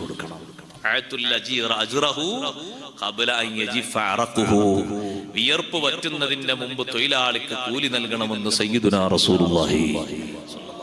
തൊഴിലാളിയോട് ചെയ്യുന്ന ഏറ്റവും വലിയ സ്നേഹമസന്നമായ പെരുമാറ്റമാണ്. അതിൽ കുറവുണ്ടാക്കരുത്. നാട്ടിലൊക്കെ നോക്ക് നിങ്ങൾ, ഒരു ലോഡ് വിറകിറക്കാൻ നമ്മൾ, ഞാൻ ഉദാഹരണം പറയാം, അനുഭവത്തിൽ നിന്ന് തന്നെ ഉദാഹരണം പറയാം. ഒരു ലോഡ് NP ലോറി, വലിയ ലോഡ്, ഒരു ലോഡ് മുട്ടി വിറക് ഇറക്കി. അപ്പൊ അത് മെഷീന് പൊളിക്കുന്ന ആളുണ്ട്, അത് മഴ കൊണ്ട് പൊളിക്കുന്ന ആളുണ്ട് അല്ലേ. നമ്മളെ അടുത്ത് പരിസരത്ത് ഒരു വലിയ ലോഡ് വിറക് അവിടെ ഇറങ്ങി, മുട്ടി വിറകാണ്. കൊത്തിയെടുക്കാൻ തന്നെ വലിയ പറണ്ട്, കാണുന്ന ആൾക്കാരനെ മാറിപ്പോവും, അത്രയും വലിയ മുട്ടിയാ കൊണ്ടുവന്ന് ഇറക്കിയത്. ഒരു നല്ല മല്ലുള്ള ഒരാൾ വന്നിട്ട്, അയാൾക്കിത് കൊത്തുന്ന പണിയാണ്. അയാൾ ചോദിച്ചു ഇദ്ദേഹത്തോട്, ഈ വിറകൊന്ന് കൊത്തി തരട്ടെ, കൂലി തരൂ. അപ്പൊ മറ്റയാൾ ചോദിച്ചു, എത്ര വേണം? ഒരു ലോഡ് വിറകാണ്. ഇയാള് പറഞ്ഞു, കൊത്തുന്ന ആള് പറഞ്ഞു, തൊഴിലാളി പറഞ്ഞു, ഒരു 3000 റുപ്യ. ചെറിയ കാശാണ് 3000 റുപ്യ, മെഷീനേക്കാൾ കൂടുതലാവും. 3000 റുപ്യ. 3000 മതിയോ? നീ കൊത്തിക്കോന്നു. അദ്ദേഹം ഈ വലിയൊരു ലോഡ് 2-2.5 മണിക്കൂർ കൊണ്ട് കൊത്തി. കാരണം അദ്ദേഹത്തിന്റെ ആ മഴു വിറകങ്ങോട്ട് കണ്ട 2 പൊളിയാവും. നമ്മളെ ഈ ഊച്ചാളി മഴു അല്ലത്, അത് പിടിക്കണമെങ്കിൽ തന്നെ ആദ്യം നല്ല രൂപത്തിൽ ഭക്ഷണം കഴിക്കണം, ആഫിയത്ത് തന്നെ വേറെ വേണം. അതിങ്ങനെ ആ മുട്ടിയിലേക്ക് വെക്കുമ്പോഴേക്ക് അത് പൊളിയും. പിന്നെ പീസായി പെട്ടെന്ന് അദ്ദേഹം ഇങ്ങനെ അടുപ്പിലേക്ക് പാകത്തിൽ ഇങ്ങനെ മുറിച്ചു. 8:30 തുടങ്ങിയ ഈ പണി 10-12 മണിയായപ്പോ തീർന്നപ്പോ മറ്റാളിങ്ങനെ നോക്കിയാ, ഇത്രയും തോന വർഗ് കൊത്താൻ വൈകുന്നേരം വരെ നീ ഉണ്ടാവുന്നാ ഞാൻ കരുതിയത്. 3000 1500 മതി. എത്ര മതി? ഒരൊറ്റ രൂപ കുറക്കാൻ പാടില്ല, 1 രൂപ കുറക്കാൻ പാടില്ല, 1 റുപ്യ കുറക്കാൻ പാടില്ല. അങ്ങനെ ഒരു വർത്തമാനം നടന്നുകൊണ്ടിരിക്കുന്നതിലേക്ക് ഞാൻ അങ്ങോട്ട് ചെന്ന്, അതുകൊണ്ട് അയാൾക്ക് പൈസ തോന്നെ കറക്റ്റായി കിട്ടി. മറ്റാളിനോട് പറഞ്ഞു, ഉസ്താദ് നിങ്ങൾ വരി, ഇതൊന്ന് പരിഹരിക്കും, നിങ്ങൾ നമ്മളെ അടുത്ത ആളല്ല. അടുത്ത ആൾ എന്താ വിഷയം എന്ന് വെച്ചു. ഈ മുട്ടിലോടൊന്നായിട്ട് ഇയാൾ കൊത്തി. എപ്പോഴാ കൊത്താൻ തുടങ്ങി? 8 മണിക്ക് തുടങ്ങി, 11 മണിയാകുമ്പോ തീർന്നു. അതിന് നിങ്ങൾ എത്ര പറഞ്ഞു? ഞാൻ 3000 പറഞ്ഞു. ഞാൻ വിചാരിച്ചു ഉച്ചച്ചോറിനുണ്ടാകും, ഇതിനിങ്ങനെ കാത്തിരിക്കാം. മറ്റാള് വൈകുന്നേരം ഉണ്ടാവുന്നൊക്കെ കരുതി ഒരു 1500 കൊടുക്കല്ലേ. ഞാൻ പറഞ്ഞു 3000 തീർത്തും കൊടുക്കണം. അപ്പൊ അദ്ദേഹം പറഞ്ഞു, ഇതിനാപ്പ ഞങ്ങളെ വിളിച്ചത്, ഞാൻ മൂപ്പർക്ക് സപ്പോർട്ട് ചെയ്യാനാ മൂപ്പർ എന്നെ വിളിച്ചത്. 3000 തീർത്തും കൊടുക്കണം, 1 രൂപ കുറക്കാൻ പാടില്ല. അദ്ദേഹം പറഞ്ഞ പണി ചെയ്തിട്ടുണ്ടോ? ചെയ്തു. എത്ര സമയം നിങ്ങൾ നോക്കണ്ട, ആ പണി എടുത്തോ, പറഞ്ഞ ഊല്യം കൊടുക്കണം. 1 റുപ്യ കുറക്കാൻ പാടില്ല. നമ്മളൊരു മോട്ടറേറ്റ് ചെന്നു, നമുക്ക് നന്നാക്കാരെങ്കിലും നന്നായിക്കൂടെ? അതിന്റെ വിദ്യ പഠിച്ചാൽ അയാൾ പഠിക്കാത്ര കഷ്ടപ്പെട്ടിട്ടുണ്ട്. അപ്പൊ അതിന്റെ കേടൊക്കെ ഇങ്ങനെ ടോർച്ചടിച്ച് ഇങ്ങനെ പരിശോധിക്കുന്ന ഒരാള്, അയാള് കമ്പ്യൂട്ടറിൽ ഇങ്ങനെ നെക്കിയിട്ട് ഇതിന്റെ കേട് അയാൾ കണ്ടെത്തി, പെട്ടെന്ന് കണ്ടെത്തി. ഇത് പരിഹരിക്കാൻ എത്ര വരുന്നു? അത് കേട് പരിഹരിച്ചു തരാൻ ചുരുങ്ങി 2500 വരും. അത് 1-2 പണി അതിന്റെ ഉള്ളിലുണ്ട് എന്ന് പറഞ്ഞു. ഞാൻ എപ്പോഴാ വരണ്ടേ? നിങ്ങൾ കുറച്ചു നേരം കഴിഞ്ഞ് വന്നോളുന്നു. അപ്പൊ അദ്ദേഹം 2-3 മണിക്കൂർ കഴിഞ്ഞ് വന്നപ്പോഴേക്ക് മോട്ടറൊക്കെ നന്നാക്കി ശരിയാക്കി രൂപത്തിൽ വെച്ചിട്ടുണ്ട്. പിന്നെ 2500 വേണോ 500 മതിയോ? ആ ചോദ്യത്തിന് അർത്ഥമില്ല. ആ പറഞ്ഞ 2500 എണ്ണി അങ്ങ് കൊടുക്കണം. അതാണ് അതിന്റെ നിലപാട്. 1 ഇഞ്ച് കൊടുക്കാൻ പാടില്ല. എത്ര ആള് കൊടുക്കാണ്ടെന്നറിയാ കണക്കിന്. എന്റെ ഒരു സുഹൃത്ത്, അദ്ദേഹം ഗൾഫിലേക്ക് പോകാൻ, നല്ല വയർമാനാണ് അദ്ദേഹം, നല്ല മനുഷ്യനാണ്, മുത്തഖിയായ മനുഷ്യനാണ്. ഏത് പണിയാണെങ്കിലും ബാങ്കുകൾ കേട്ട പണി നിർത്തും. പരിസരത്ത് പള്ളി ഉണ്ടെങ്കിൽ ആ പള്ളിയിൽ പോയി ജമാഅത്തിന് നിസ്കരിക്കും. അത് അതേ പറയും, നിസ്കരിച്ചു വരും, എന്നിട്ട് പണി തുടരും. നല്ല മനുഷ്യനാണ്, ചെറുപ്പക്കാരനാണ്. അല്ലാഹു ബർക്കത്തേറ്റി കൊടുക്കട്ടെ. നിസ്കാരം ഒറ്റൊന്നും കെട്ടയില്ല, സുന്നത്ത് നിസ്കാരം പോലെ. അദ്ദേഹം ഗൾഫിലേക്ക് പോകാൻ പറഞ്ഞപ്പോ ഞാൻ ചോദിച്ചു, സുഹൃത്തെ, എന്റെ വീട്ടിലൊക്കെ പണിയെടുത്തിട്ടുണ്ട്, നീ എന്തിനാ ഗൾഫിൽ പോകുന്നത്? ഇവിടെ തന്നെ ഓരോ ദിവസം 1500-2000 പണി ഉണ്ടല്ലോ, നല്ല വേറെങ്ങനെയാണ്, പണിയൊക്കെ അറിയും. അപ്പൊ അദ്ദേഹം, അല്ല ഞാൻ ഒന്ന് പോയി വരട്ടെ. എന്തിനാ നിങ്ങൾ പോകേണ്ട ആവശ്യം? ഇവിടെ തന്നെ പണിയുണ്ടല്ലോ, പണിക്കൂല എല്ലാവരും നിങ്ങൾക്ക് തരില്ലേ? അപ്പൊ അദ്ദേഹം പറഞ്ഞു, എല്ലാവരും തരികയാണെങ്കിൽ പോകണ്ടില്ലേ എന്ന് തോന്നി. അപ്പൊ എനിക്ക് തോന്നി, അല്ല ഞാൻ അത് ചരിത്രം പഠിക്കാനൊന്നും പോയില്ല. അപ്പൊ എനിക്ക് തോന്നി പല കള്ളന്മാരും കൊടുക്കാത്തുണ്ട്. അസ്തഗ്ഫിറുല്ലാഹ് എന്ന് പറഞ്ഞ അങ്ങനെ നടക്കുക, സുബ്ഹാനല്ലാഹ് മുസാഫിനെ നടക്കണ്ടായിട്ട് അള്ളാഹ് പൊരുത്തപ്പെടൂല. കറക്റ്റ് കൊടുക്കണം. ഒന്ന് മെമ്മറിയിൽ ചിന്തിച്ചു നോക്കി. പെരക്കൂടൽ കഴിഞ്ഞിട്ട് 2 കൊല്ലം 3 കൊല്ലം 10 കൊല്ലം ആർക്കേ കൊടുക്കാണ്ട്? വേഗം ചിന്തിച്ച് നാളെ തന്നെ കൊടുത്തോളൂ, ഇന്ന് രാത്രി തന്നെ. ഒരിക്കൽ എപ്പോഴാന്ന് അറിയില്ല. ആരാത് വീട്ടുക? ഇതൊന്നും ആ ജനാധിസ്കാരം കൊണ്ട് വീടൂല. അങ്ങനെ കരുതിരിക്കുക. തെഹ്ലീലുകൊണ്ടും ആണ്ടുകൊണ്ടും 40 കൊണ്ടൊന്നും അത് വീടൂല. അത് എണ്ണി കൊടുക്കണം. അല്ലെങ്കിൽ അവിടെ പിടിക്കും, പരലോകത്ത് പിടിക്കും. അമലങ്ങ് ഓരിച്ചു കൊടുക്കേണ്ടി വരും. എന്തെങ്കിലും ഉണ്ടെങ്കിലുള്ള അമൽ ഓരിച്ചു കൊടുക്കേണ്ടി വരും. അതിന് വകുപ്പാക്കരുത്, കൊടുക്കണം, കറക്റ്റായി കൊടുക്കണം. ഖുർആനിൽ അല്ലാഹു തആല നന്മ ചെയ്യണമെന്ന് പറഞ്ഞ 11ാമത്തെ മെമ്പറാണ് വമാ മലക്കത്ത് ഐമാനുക്കും, നിങ്ങളുടെ തൊഴിലാളികൾ. ഞാൻ ഓരോരുത്തരെ എണ്ണി പറയുന്നില്ല, സമയം പരിമിതമാണ്. 11 വിഭാഗത്തെ എണ്ണീറ്റ് അല്ലാഹു ഇവരോടൊക്കെ നല്ല സ്വഭാവത്തിൽ പെരുമാറണം, നന്മ ചെയ്ത് ജീവിക്കണമെന്ന് പറഞ്ഞപ്പോൾ അതിൽ 11ാമത്തെ വിഭാഗമാണ് വമാ മലക്കത്ത് ഐമാനുക്കും, നിങ്ങളുടെ കീഴിൽ ജീവിക്കുന്ന ജീവനക്കാർ. അവർക്കുള്ള ശമ്പളം കൊടുക്കണം, അവർക്കുള്ള കൂലി കൊടുക്കണം. അപ്പൊ ആ ചെറുപ്പക്കാരനോട് ഞാൻ ചോദിച്ചു, നിങ്ങൾക്ക് അങ്ങനെ ആരെങ്കിലും തരാനുണ്ടോ എന്ന് ചോദിച്ചപ്പോൾ ഉസ്താദെ, അദ്ദേഹം പറഞ്ഞു, ഉസ്താദെ ഒരു 4-5 ലക്ഷം കിട്ടാണത്, കിട്ടുകയാണെങ്കിൽ പോകണ്ടില്ലെന്ന്, ഒരുപാട് കടബാധ്യത മറ്റൊക്കെ ഉണ്ട്, ഞാനൊന്ന് പോട്ടെ. എങ്ങനെ 4-5 ലക്ഷം നിറങ്ങള്? ഒരു പുര മൊത്തം വയറിങ്ങിന് എടുക്കുക. അപ്പൊ ആദ്യം ലിസ്റ്റ് കൊടുക്കും. നമ്മളെ പുരയൊക്കെ തരൂലേ? ലിസ്റ്റ് തരും, പോയിന്റിനനുസരിച്ച് ലിസ്റ്റ് തരും. നമുക്കാണെങ്കിൽ കാണുന്നിടത്തൊക്കെ സ്വിച്ചും വേണം, പോയിന്റിനനുസരിച്ച് ലിസ്റ്റ് തരും. ഈ ലിസ്റ്റിൽ കണക്കാക്കിയുള്ള സാധനങ്ങളൊക്കെ ഇറക്കും. അപ്പൊ ആദ്യം കൊടുക്കും 50,000 മെറ്റീരിയൽ ഇറക്കാൻ, സ്വിച്ചും വയറും അതിന്റെ അങ്ങനെ ഇങ്ങനെ സാധനങ്ങളൊക്കെ ഇറക്കാൻ. പിന്നെ കാലുകൊണ്ട് നിൽക്കുന്ന സ്വിച്ച് വേണം, ഇരുന്നോടത്ത് സ്വിച്ച് വേണം, മൂടോണ്ട് നിൽക്കുന്ന സ്വിച്ച് വേണം, ഒക്കെ വേണമല്ലോ. നമുക്ക് വേണ്ടാത്ത സ്വിച്ച് ഏതാ? കട്ടിൽമേലൊരു സ്വിച്ച്, കട്ടിൽമേന്ന് മറിഞ്ഞ് ചാടിയൊരു സ്വിച്ച്, ടോയ്ലറ്റിൽ പോയി ഇരുന്നാലൊരു സ്വിച്ച്, എണീറ്റാലൊരു സ്വിച്ച്, എവിടെല്ലാം സ്വിച്ച് വേണം, ഒക്കെ വേണ്ടേ? ഇതൊക്കെ സജ്ജീകരിച്ച് പണിയൊക്കെ പൂർത്തിയാക്കി പണി ഇങ്ങനെ നടക്കുമ്പോ കൂടുള്ള പണിക്കാർക്കും പണി കൊടുക്കണ്ടേ? മൊത്തം എഴുതിയിരുന്ന എത്ര? 1.25 ലക്ഷം. നമ്മൾ ആദ്യം 50,000 കൊടുത്ത് മെറ്റീരിയൽ ഇറക്കി, പിന്നെ ഒരു 25,000 കൊടുത്തു ഇടക്കിടക്ക് കൂലി കൊടുക്കാൻ വേണ്ടിട്ട്. അപ്പൊ 75,000 ആയി. പിന്നെ പണി ഏകദേശമൊക്കെ തീരാനായി, സ്വിച്ച് ബോർഡൊക്കെ വെക്കണമെന്ന് ഒരു 25,000 കൊടുത്തു. അപ്പൊ 1 ലക്ഷമായി. ഇനി 75 ബാക്കിയുണ്ട്. പിന്നെ ഒരു 25 കൊടുത്തു. പണി തീർത്തു പോകുമ്പോ ഒരു 50 ബാക്കിയുണ്ട്. എടുക്കട്ടോ എന്ന് പറഞ്ഞു. എവിടുന്ന്? എന്ന്? അവിടുന്ന്. ഇവിടുന്നല്ല, അവിടുന്ന്. ഈ പണിക്കാരൻ മറ്റൊക്കെ കൊടുക്കാണ്ട് കുറച്ച് കടമുണ്ട്, അല്ല മറ്റേ 50,000 അടുത്താഴ്ച കൊറിയർ വരിക്കും, അടുത്താഴ്ച വരും, മകനുണ്ട് അയക്കാന്ന് പറഞ്ഞ അടുത്താഴ്ച വരും. മകന്റെ പെരപ്പണിയാ വാപ്പയെ നടത്തുന്നത്, അല്ലെങ്കിൽ വാപ്പാന്റെ പെരപ്പണി മാൻ നടത്തുക, ഏത് കൂട്ടിക്കോളും, അല്ലെങ്കിൽ കൂട്ടുകാരൻ്റെ ഒക്കെ വരാം, ജ്യേഷ്ഠൻ 5 ജ്യേഷ്ഠന്റെ ഒക്കെ വരാം. എല്ലാവരും ശ്രദ്ധിക്കണം, നമ്മൾ സ്വന്തത്തിലാണെങ്കിലും ശ്രദ്ധിക്കണം. ആ 50,000 ഇപ്പോഴും കടമായി കിടക്കാണ്. കൂടുതൽ കഴിഞ്ഞിട്ട് 5 കൊല്ലം കഴിഞ്ഞു. ഒരു 5-6 പ്രാവശ്യമൊക്കെ ഒരാൾ ചോദിക്കുള്ളൂ, പിന്നാലെ ഇങ്ങനെ നടക്കാൻ കഴിയുമോ മനുഷ്യന്? ഒരു വെറിയല്ലേ സംഗതി. എന്നും ഇങ്ങനെ അങ്ങാടി ചെല്ലുമ്പോൾ എല്ലാ പൈസ കാണുമ്പോ പൈസ, പള്ളിന്നോ പൈസ, മൂത്രപ്പുരിന്നോ പൈസ, ഇത് ചോദിക്കുന്ന പണി തന്നെ. കൊടുക്കണ്ടേ? കണക്കനുസരിച്ച് കൊടുക്കണം. നിങ്ങൾ മരിക്കുമ്പോ നിങ്ങളുമായി ബന്ധപ്പെട്ട ഒരു തൊഴിലാളിക്ക് പോലും 1 രൂപ ബാക്കി ഉണ്ടാകരുത്. ഒറ്റ തൊഴിലാളിക്ക് പോലും 1 രൂപ ബാക്കി ഉണ്ടാകരുത്. സയ്യിദുനാ റസൂലുള്ളാഹി സ്വല്ലല്ലാഹു അലൈഹി വസല്ലം വഫാത്തായപ്പോ പാവപ്പെട്ടവന് ബാർലിപ്പൊടി വാങ്ങിക്കൊടുക്കാൻ കയ്യിൽ ധനമില്ലാത്തത് കൊണ്ട് യഹൂദിന്റെ അടുക്കൽ ഒരു ബാധ്യത എന്ന നിലക്ക് അവിടുത്തെ പടയെങ്കിൽ പണയപ്പെടുത്തിയിട്ടാണ് തങ്ങൾ വഫാത്തായി പോയത്. മറക്കരുത്, നമ്മളത് മറക്കരുത്. സ്വന്തത്തിന് വേണ്ടി പൊടി വാങ്ങിയതല്ല, ഒരു പാവപ്പെട്ട മനുഷ്യൻ, ഒരു മിസ്കീൻ എന്തെങ്കിലും തരണമെന്ന് പറഞ്ഞപ്പോ, ഭക്ഷിക്കാൻ ഒന്നുമില്ല എന്ന് പറഞ്ഞപ്പോ മുത്തുനബി സല്ലല്ലാഹു അലൈഹി വസല്ലം തങ്ങൾ ഒരു നിശ്ചിത സ്വായിനനുസരിച്ച് ഒരു യഹൂദിയിൽ നിന്ന് പൊടി വാങ്ങിയിട്ട് ഈ പാവപ്പെട്ടവന് കൊടുത്തിട്ട് തങ്ങൾ അവിടെ പണയം പകരം കൊടുത്തത് അവിടുത്തെ പടയങ്കിയാണ്. ഒരു ബാധ്യത തങ്ങൾ വരുത്താതെയാ തങ്ങൾ വഫാത്തായി പോകുന്നത്. നമ്മൾ ആലോചിക്കണം, നമ്മൾ ചിന്തിക്കണം. തൊഴിലാളികളോട് നല്ല രൂപത്തിൽ പെരുമാറണം, സ്നേഹോപദേശങ്ങൾ നൽകണം, അവരോട് സഹകരണം വേണം, അവർക്ക് നല്ല രൂപത്തിലുള്ള കാര്യങ്ങൾ ചെയ്തു കൊടുക്കണം. വെറുപ്പിക്കാൻ പാടില്ല, ചടപ്പിക്കാൻ പാടില്ല, മോശപ്പെടുത്താൻ പാടില്ല. നല്ല പെരുമാറ്റങ്ങളാണ് അവരോട് ഉണ്ടാകേണ്ടത്. ഇത്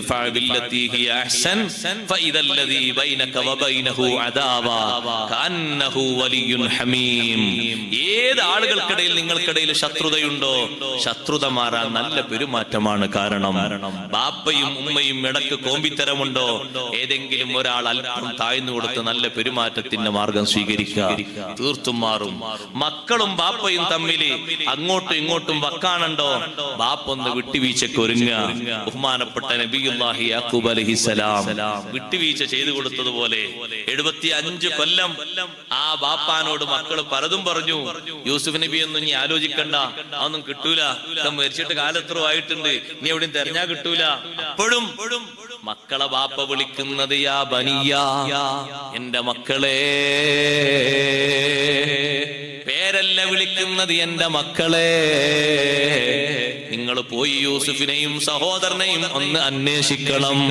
യാ ബനിയദ്ഹബൂ ഫതഹസ്സസൂ മിൻ യൂസുഫ വഅഖീഹി വലാ തയഅസൂ മിർ റൗഹില്ലാഹ്. 75 കൊല്ലം യാക്കൂബ് നബി അലൈഹിസ്സലാമിന് വലിയ സങ്കടപ്പെടുത്തുന്ന കാര്യങ്ങൾ ചെയ്ത മക്കളെ ആ ബാപ്പ പുറത്താക്കിയോ ഇല്ല, ബഹിഷ്കരിച്ചോ ഇല്ല, കൂടെ കൊണ്ട് നടന്നില്ലേ, സ്നേഹം കുറച്ചിട്ടുണ്ടോ ഇല്ല. 11 മക്കളും കൂടി മിസ്റിലേക്ക് റേഷൻ വാങ്ങാൻ വേണ്ടി പോകുമ്പോ ബാപ്പയുടെ സ്നേഹോപദേശം നിങ്ങൾ ഖുർആനിൽ നിന്ന് വായിച്ചിട്ടില്ലേ? യാ ബനിയ ലാ തദ്ഖുലൂ മിൻ ബാബിൻ വാഹിദിൻ വദ്ഖുലൂ മിൻ അബ്വാബിൻ മുതഫർരിഖാ. മക്കളെ, മിസ്രിലെ രാജാവിന്റെ അടുത്തേക്ക് റേഷൻ വാങ്ങാൻ വേണ്ടി പോകുമ്പോ ഒരേ ഗേറ്റിലൂടെ നിങ്ങൾ കടക്കരുത്, കണ്ണേറ് പറ്റി പോകും. വിവിധ ഗേറ്റുകളിലൂടെ നിങ്ങൾ കടക്കണം. കാരണം എല്ലാവർക്കും ഒരു മുഖച്ഛായയാണ്. ഈ 10 ഒരു വീട്ടിലേക്കാണെന്ന് ആരും ചോദിക്കരുത്. ഈ 11 ആളുകളും റേഷൻ കൊണ്ടുപോകുന്നത് ഒരേ വീട്ടിലേക്കാണോ എന്ന് ചോദിച്ച് എന്റെ മക്കൾക്കൊരു കണ്ണേറും ബാധിക്കരുത്. അതുകൊണ്ട് വദ്ഖുലൂ മിൻ അബ്വാബിൻ മുതഫർരിഖാ, വിവിധ കവാടങ്ങളിലൂടെ പ്രവേശിച്ച് റേഷൻ വാങ്ങിക്കൊണ്ടുവരൂ മക്കളെ. സ്നേഹം വിട്ടിട്ടില്ല, ആ മക്കളോട് സഹകരണം വിട്ടിട്ടില്ല. യൂസുഫ് നബി അലൈഹിസ്സലാമിനെ കണ്ട് തെറ്റുകുറ്റങ്ങളൊക്കെ ബോധ്യപ്പെട്ടപ്പോ ഏറ്റുപറയാൻ വേണ്ടി വന്നില്ലേ മക്കള്? യാ അബാനാ ഇസ്തഗ്ഫിർ ലനാ ദുനൂബനാ ഇന്നാ കുന്നാ ഖാതിഈൻ. അബദ്ധം സംഭവിച്ചു പോയി ബാപ്പാ, നുണ പറഞ്ഞില്ലേ നിങ്ങളോട്? 16-ാമത്തെ വയസ്സിൽ നിങ്ങൾക്ക് ഏറ്റവും ഇഷ്ടമുള്ള മകൻ മകനെ നിങ്ങളെ ചാരത്തിൽ നിന്ന് അടർത്തിയെടുത്തിട്ട് പൊട്ടക്കിണറ്റിൽ കൊണ്ടുപോയി വലിച്ചെറിഞ്ഞിട്ട് ചെന്നായ ഭക്ഷിച്ചു എന്ന് ഞങ്ങൾ കള്ളം പറഞ്ഞില്ലേ? തെരഞ്ഞു നോക്കിയിട്ട് എവിടെയും കാണുന്നില്ല എന്ന് തെരയാതെ ഞങ്ങൾ വന്ന് പറഞ്ഞില്ലേ? പലതും പറഞ്ഞില്ലേ? യൂസുഫിനെ ഞങ്ങൾ കണ്ടെത്തി പോയി. മാപ്പാക്കണേ ബാപ്പാ. അപജയങ്ങൾ സംഭവിച്ച മക്കളെ പൊറത്തു കൊടുത്തുകൊണ്ട് കൂട്ടിന് കൂട്ടണം ഉപ്പമാരെ. ആ മക്കളെ ആക്ഷേപിച്ചുകൊണ്ട് ദുനിയാവും ആഖിറവും നശിപ്പിക്കല്ല. ഒരു വലിയ പണക്കാരന്റെ വീട്ടിലേക്ക് പോയി ഭക്ഷണം കഴിക്കാൻ വാതിന് പോകുന്നതിന് മുമ്പായിട്ട് അവിടെ ഭക്ഷണം എന്ന് പറഞ്ഞു. കുറച്ച് വേള അവിടെ തന്നെ പറയേണ്ടി വന്നു. അതുകൊണ്ട് സദസ്സിലുള്ള വാതിന് പറയാൻ കുറച്ച് നേരം കുറഞ്ഞു. അവിടെ എത്തിയപ്പോ ഞാൻ ചോദിച്ചു, മക്കൾ എത്ര ഉണ്ട്? സാധാരണ ചോദിക്കും, നല്ല പണക്കാരനാ, കോടീശ്വരനാണ്. അപ്പൊ അദ്ദേഹം പറഞ്ഞു, മക്കൾ 5-6 ആളുണ്ട്. അപ്പൊ ഒരാൾ അടുത്ത്, ഇതാണ് മൂത്ത മകൻ, അവനെ കൊണ്ടാ ഞാൻ നശിച്ചെന്ന് പറഞ്ഞു അദ്ദേഹം. എടുത്തേക്ക് ഞാങ്ങനെ ബേജാറായി. ഈ പൊരേക്കാളോ മക്കളെ കഴിക്കാൻ വന്നത്? അവനെ കൊണ്ടാ ഞാൻ തോറ്റ്, ഞാൻ നശിച്ചത്. ഹാലാക്ക് പിടിച്ചോനെന്ന് പറഞ്ഞു. എന്താ നിങ്ങൾ പറഞ്ഞു വെച്ചു? എന്താ നിങ്ങളെ മോനെ പറ്റി പറഞ്ഞപ്പോ എന്താ സംഗതി എന്നറിയോ?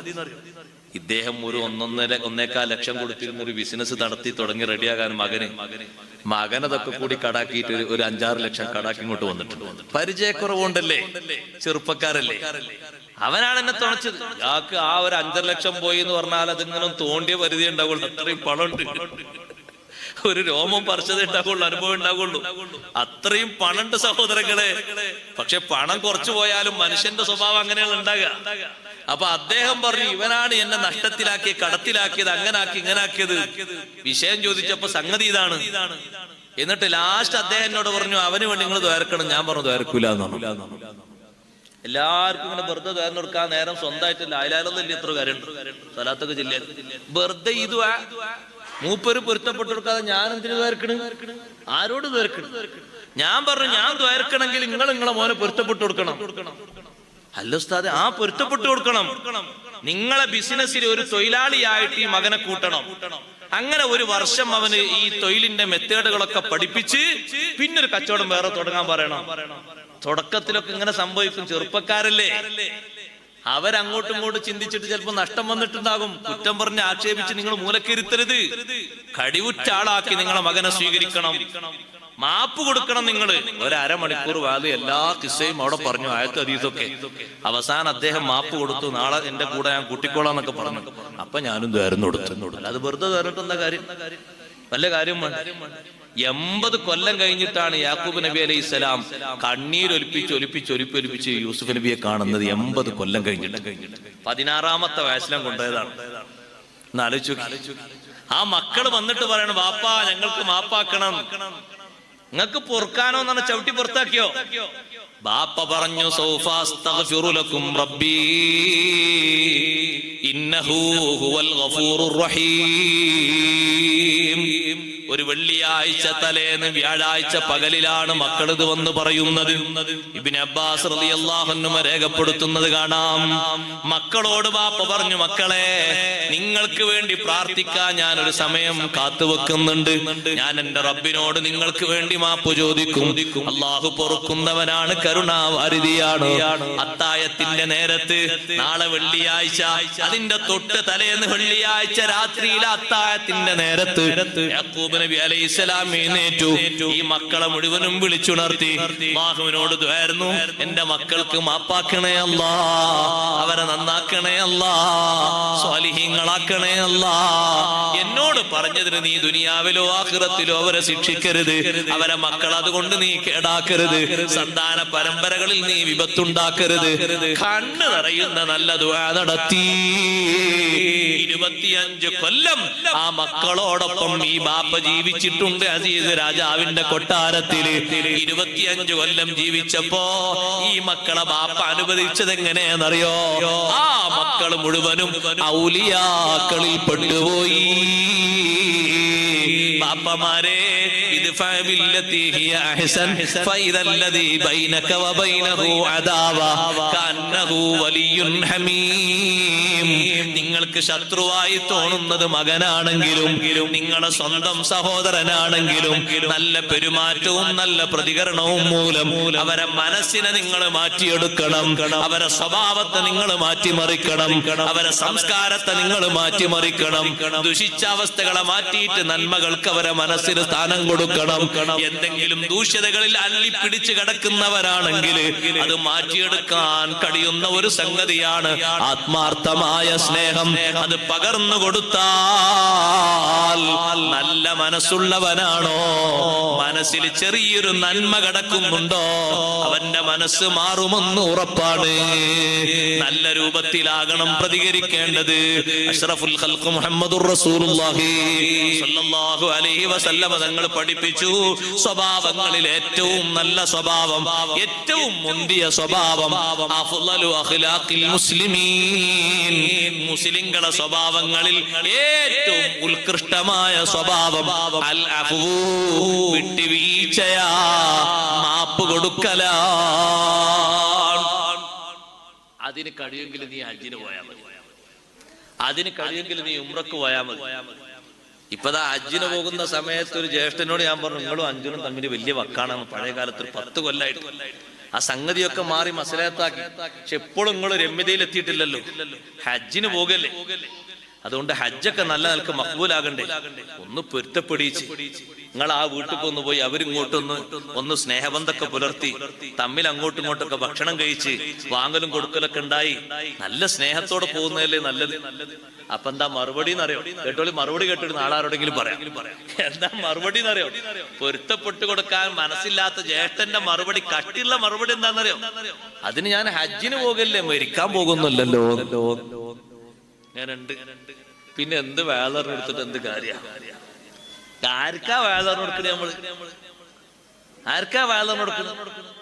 സ്വന്തം ഭാര്യക്ക് മാപ്പ് കൊടുക്കാൻ കഴിവില്ലെങ്കിൽ പിന്നെ നിസ്കരിച്ചിട്ടും നോമ്പോരിട്ടും അല്ലാ എന്നിട്ട് എന്താ കാര്യം? ഒന്ന് പുറത്തു കൊടുത്തൂടെ? നിങ്ങൾക്ക് നിങ്ങൾ എത്ര സഹിക്കുന്നുണ്ട് അവര്, നമ്മൾ എത്ര സഹിക്കുന്നുണ്ട് അവര്? ചിന്തിച്ചൂടെ? നമ്മക്ക് എത്ര മാപ്പ് അവര് തരുന്നുണ്ട്?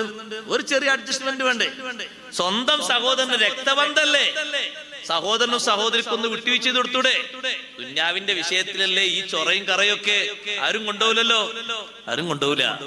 എടുത്തോട്ടെ, പൊരുത്തപ്പെട്ടം കൊടുത്തേക്ക. അല്ല ഉസ്താദെ കുറഞ്ഞു പോവില്ലേ? ഒന്നും കുറഞ്ഞു പോവില്ല, ഒരു കുറയലുമില്ല, ഒരു തോൽക്കലുമില്ല. അവിടെ സ്വീകരിക്കാൻ കഴിയണം, അഫു അല്ലാതെ ഹജ്ജിന് പോയിട്ട് നിങ്ങൾ ആലോചിച്ച് നോക്കി, എവിടെ വെച്ചേക്ക് കരയണത്? അറഫയിലും മുസ്ദലിഫയിലൊക്കെ ആ കരഞ്ഞ കണ്ണീരിന് വല്ല യാഥാർത്ഥ്യം ഉണ്ടോ? അങ്ങനെ ഈ മനസ്സുമായിട്ടാണ് അങ്ങോട്ട് പോകുന്നത്. പഴയ കാലത്തൊക്കെ ഹജ്ജിന് പോകുന്ന ആള് ഒരു കറയും ബാധിക്കാണ് ഹജ്ജിന് പോകുക. ഒരു കറയും ബാധിക്കാതെയാണ് ഹജ്ജിന് പോകുക. ഒരൊറ്റ കറയുണ്ടാകൂല. ആ മനസ്സുകൊണ്ട് അയാൾ കാബ കാണുന്ന നേരത്ത്, പടച്ചോനെ എന്റെ കാബയാണ് ഞാൻ ആ കാണുന്നത്, എന്റെ ജീവിതത്തിൽ ഇത്ര വയസ്സ് കഴിഞ്ഞു, എന്റെ അമലുകൾക്ക് സ്വീകാര്യത തന്നിട്ട് നീ എന്നെ നന്നാക്കണം, എന്നെ സ്വാലിഹീങ്ങളിൽ കൊടുത്തണം, എനിക്ക് ദാരിദ്ര്യം നൽകരുത്, എനിക്ക് ബുദ്ധിമുട്ട് നൽകരുത്, എനിക്ക് കുഫർ നൽകരുത്, എന്റെ ഈമാൻ ശക്തിപ്പെടുത്തണം. കാബ കാണുമ്പോ അയാളങ്ങ് ദ്വാരക്കുന്ന ദുആയിന് അല്ലാഹു കറക്റ്റല്ലേ ഇജാബത്ത് കൊടുക്കുന്നത്? അന്നൊക്കെ ആ ഹാജിക്കുള്ള ഒരു ബഹുമാനം, എന്തൊരു ബഹുമാനേന്ന്! അത് ഇക്കറൊക്കെ കളഞ്ഞിട്ട് നല്ല മട്ടത്തിൽ പോയി നല്ല രൂപത്തിൽ വന്നിട്ടല്ലേ. ഇപ്പോഴൊക്കെ ആരും അറിയാതെ പോകാം, നാട്ടുകാർ ആരും അറിയാതെ ഹജ്ജിന് പോകുമ്പോഴൊക്കെ സൗകര്യമുണ്ട്. പക്ഷെ അതല്ല അതിന്റെ മാർഗം. കറകളഞ്ഞ രൂപത്തിലാകണം, പൊരുത്തപ്പെട്ടു കൊടുക്കാനുള്ള മനസ്സ് വേണം. അല്ലാഹു ആ മനസ്സേറ്റി തരട്ടെ. ആഫു കൊടുക്കാൻ മനസ്സില്ലെങ്കിൽ ആ മനസ്സ് വല്ലാത്ത, ആ ഒരു ശരീരം വല്ലാത്ത കുടിലത നിറഞ്ഞ ശരീരമാണ്. ഫിർഔനിനേക്കാളും മോശമാണ് എന്നാണ് അതിനെപ്പറ്റി പറഞ്ഞത്. ഫിർഔൻ എത്ര മോശ? ഇസ്രായേലിനേക്കാളും മോശമാണ് ഫിർഔൻ. അങ്ങനെ പറയാൻ നല്ലത്. അപ്പോഴെല്ലാവർക്കും പറയാൻ മനസ്സിലാവും. ഫിർഔനിന്റെ അടുത്തൊരിക്കൽ ഇബ്ലീസ് വന്നപ്പോ ഇബ്ലീസ് പറഞ്ഞു, ഫിർഔനെ, ഞാൻ വിചാരിച്ചിരുന്നു ഞാനാണ് ഏറ്റവും വലിയ മോശം. കാരണം എനിക്ക് പുനർജീവിത നാള് വരെ, പുനരുദ്ധാരണ ദിവസം വരെ അള്ളാന്റെ ലഅനത്തുണ്ട്. എന്റെ മരണം വരെയല്ല ലഅനത്തുള്ളത്. ഇന്ന അലൈക ലഅനതി ഇലാ യൗമിദ്ദീൻ. ഇബ്ലീസ് മരിച്ചാലും ഇബ്ലീസിനുള്ള ലഅനത്ത് തീരുന്നില്ല. ഇബ്ലീസ് എപ്പോഴാ മരിക്കുക? ഒന്നാം മൂത്തിന്റെ സമയത്ത് അവൻ മരിക്കും. പക്ഷേ അള്ളാന്റെ ലഅനത്ത് തീരുന്നില്ല. വ ഇന്ന അലൈക ലഅനതി ഇലാ യൗമിദ്ദീൻ. പുനരുദ്ധാരണ ദിവസം വരെ എന്റെ ശാപം നിനക്കുണ്ട്. അത്ര കൊടുശാപം കിട്ടിയ ആളാ ഞാന്. പക്ഷെ ഞാൻ പറയാത്ത ഒരു കാര്യം നീ പറഞ്ഞല്ലോ, നീ വലിയ സംഭവം തന്നെയാണ് എന്ന് പറഞ്ഞു ഫിറഔനോട് ഇബ്ലീസ്.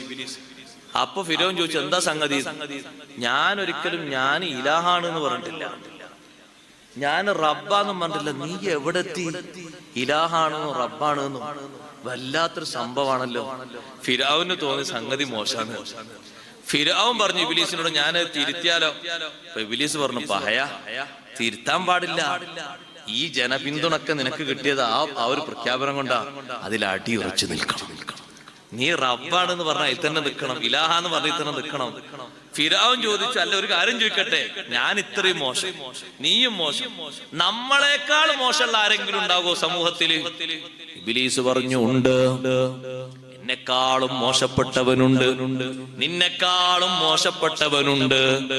മാപ്പ് ചോദിക്കാൻ വന്നിട്ട് മാപ്പ് കൊടുക്കാതെ പറഞ്ഞു വിടുന്നവനില്ലേ?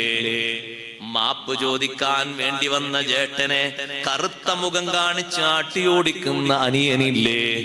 മാപ്പ് ചോദിക്കാൻ വേണ്ടി വന്ന സ്വന്തം മകനെ ആട്ടിയോടിക്കുന്ന ബാപ്പയില്ലേ? മാപ്പ് ചോദിക്കാൻ വേണ്ടി വന്ന അയൽക്കാരനെ നിസ്സാരപ്പെടുത്തി ആട്ടിയോടിക്കുന്ന അയൽക്കാരനില്ലേ?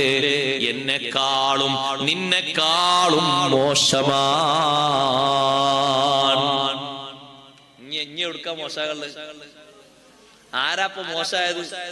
നിസ്കരിക്കാത്ത ആളല്ല, നോമ്പോൽക്കാത്ത ആളല്ല, ഹജ്ജ് ചെയ്യാത്ത ആളല്ല, ഉറൂസിൽ സംബന്ധിക്കാത്ത ആളല്ല, ഔലിയാക്കളെ സ്നേഹിക്കാത്ത ആളല്ല. ആരാ മോശമായത്? അഫു എന്ന് പറയുന്ന സംഗതി സ്വീകരിക്കാത്തവർ. നമ്മളൊക്കെ അള്ളാഹിനോട് പറയുമ്പോ ഞാൻ ഇങ്ങനെ ആലോചിക്കലുണ്ട്, ജനങ്ങൾ ഇതിങ്ങനെ പറയുമ്പോ അള്ളാഹു തആല അവരെ കൽബിലേക്ക് ഇങ്ങനെ നോക്കിയിട്ട് പടച്ചറപ്പ് ഇങ്ങനെ ആലോചിക്കുന്നുണ്ടാവും, ഇവര് എന്താണ് ഈ പറയുന്നത്? നമ്മളൊക്കെ ഇപ്പൊ ഒരു മാസത്തിൽ കുറെ ദിവസം പറഞ്ഞില്ലേ, അല്ലാഹുമ്മ ഇന്നക അഫൂൻ തുഹിബ്ബുൽ അഫ്വ ഫഅഫു അന്നി. നിങ്ങൾ ആലോചിക്കും, ഇത് പറയുന്ന ആള് അപ്പൊ അള്ളാഹു തആല അവനോട് ഓ ഞാൻ വലിയ അഫുവാണ്, അഫുവിനെ ഇഷ്ടപ്പെടുന്ന ആളാണ്, നാനക്ക അതാണ് പുറത്തു കൊടുത്തൂടെ? എന്താ നീ പറയുന്നത്? എത്ര ദിവസമായി നീ എന്നോട് പറയുന്നത് അല്ലാഹുമ്മ ഇന്നക അഫൂൻ തുഹിബ്ബുൽ അഫ്വ ഫഅഫു അന്നി? ചെറിയൊരു കേസല്ലേ നീ അവര് തമ്മിലുള്ളൂ, ഒന്ന് വിട്ടുകൊടുത്തൂടെ? ഒന്ന് മാപ്പായി കൊടുത്തൂടെ? ഒന്ന് പൊരുത്തപ്പെട്ടു കൊടുത്തൂടെ? എത്ര ആയിരം സംഗതികളാ ഞാൻ നിനക്ക് മാപ്പാക്കേണ്ടത്, എന്തെല്ലാം വിഷയങ്ങളാ വിട്ടുവീഴ്ച. ഒന്ന് പുറത്തെടുത്തൂടെ സഹോദര? അല്ലെങ്കിൽ ഈ വാക്കിന് വല്ല അർത്ഥമുണ്ടോ? നമ്മളങ്ങനെ പറയുമ്പോ നമ്മളൊന്ന് മനസ്സിരുത്തി ചിന്തിച്ചു നോക്കി, എനിക്ക് പൊരുത്തപ്പെട്ടു കൊടുക്കാൻ ഒരു നിലക്കും കഴിയൂല, നീ എന്റെതൊക്കെ പൊരുത്തു തരണം, ഞാൻ മറ്റൊരു പൊരുത്തപ്പെട്ടു കൊടുക്കൂല. അതാരും വാല് പറയണ്ട, അതൊരു ഉപദേശം പറയണ്ട, ആ വാലും ആ നസീഹത്തൊന്നും കേൾക്കണ്ട. ഇതിപ്പോ തൽക്കാലം ദുന്യാവൊന്നും നടക്കൂല, നമ്മളതൊക്കെ നടക്കണം, നമ്മളതൊക്കെ പൊരുത്തപ്പെട്ടു തരണം, നമ്മളതൊക്കെ അല്ല മാപ്പാക്കി സ്വർഗത്തിലേക്ക് വരി വരിയായി കൊണ്ടുപോകണം. മറ്റുള്ളവർക്ക് മാപ്പ് കൊടുത്താൽ എത്രയും പെട്ടെന്ന് മാപ്പാക്കുന്നവനാണ് റബ്ബ്.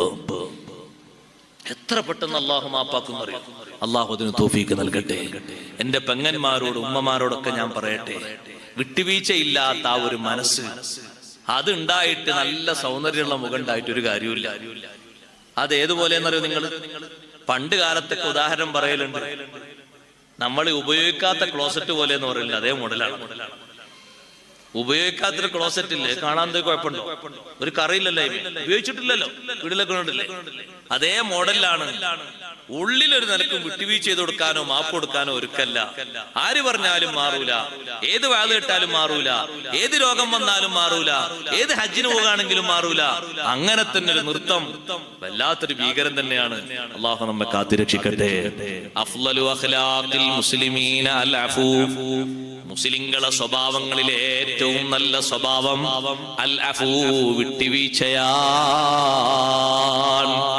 സ്വന്തം എളാപ്പയെ, സ്വന്തം മൂത്താപ്പയെ, സ്വന്തം സ്വഹാബത്തിനെ നിഷ്കരുണം വധിച്ച ആളുകൾക്ക് വിട്ടുവീഴ്ച ചെയ്തു കൊടുത്ത് ലോകത്തെ ഏറ്റവും വലിയ മാപ്പ് നൽകിയ നേതാവാണ് മുഹമ്മദുർ റസൂലുള്ളാഹി സ്വല്ലല്ലാഹു അലൈഹി വസല്ലം. ഒരാൾക്കാണോ തങ്ങൾ മാപ്പ് നൽകിയത്? ഒരു ജനതക്കാണോ തങ്ങൾ മാപ്പ് നൽകിയത്? ഒരു നൂറ്റാണ്ടിലുള്ളവർക്കാണോ തങ്ങൾ മാപ്പ് നൽകിയത്? അല്ലല്ലോ സഹോദരങ്ങളെ. ആ ഒരു സ്വഭാവമാണ് നമ്മിലേക്ക് നമ്മൾ സ്വീകരിക്കേണ്ടത്. എന്നാ നമ്മുടെ മനസ്സ് വൃത്തിയായി, ക്ലീനായി, നല്ല സ്വഭാവമുള്ള കൽബായി.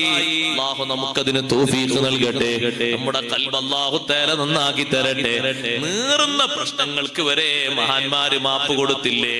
ഒരൊറ്റ കാര്യം കൂടി ബറക്കത്തിന് വേണ്ടി പറഞ്ഞ് ഞാൻ എന്റെ വാക്കുകൾ ഉപസംഹരിക്കുന്നു. അല്ലാഹു നമ്മുടെ മജ്‌ലിസ് ദുആഇന് ഇജാബത്തുള്ള സദസ്സായി സ്വീകരിക്കട്ടെ. കേട്ടിട്ടില്ലേ നിങ്ങൾ? ആറാമത്തെ വയസ്സിൽ ദിക്റിന്റെ മാധുര്യം അനുഭവിച്ചറിഞ്ഞ മഹാനാണ് സഹൽ ഇബ്നു അബ്ദുല്ലാഹി തുസ്തരി റളിയല്ലാഹു അൻഹു.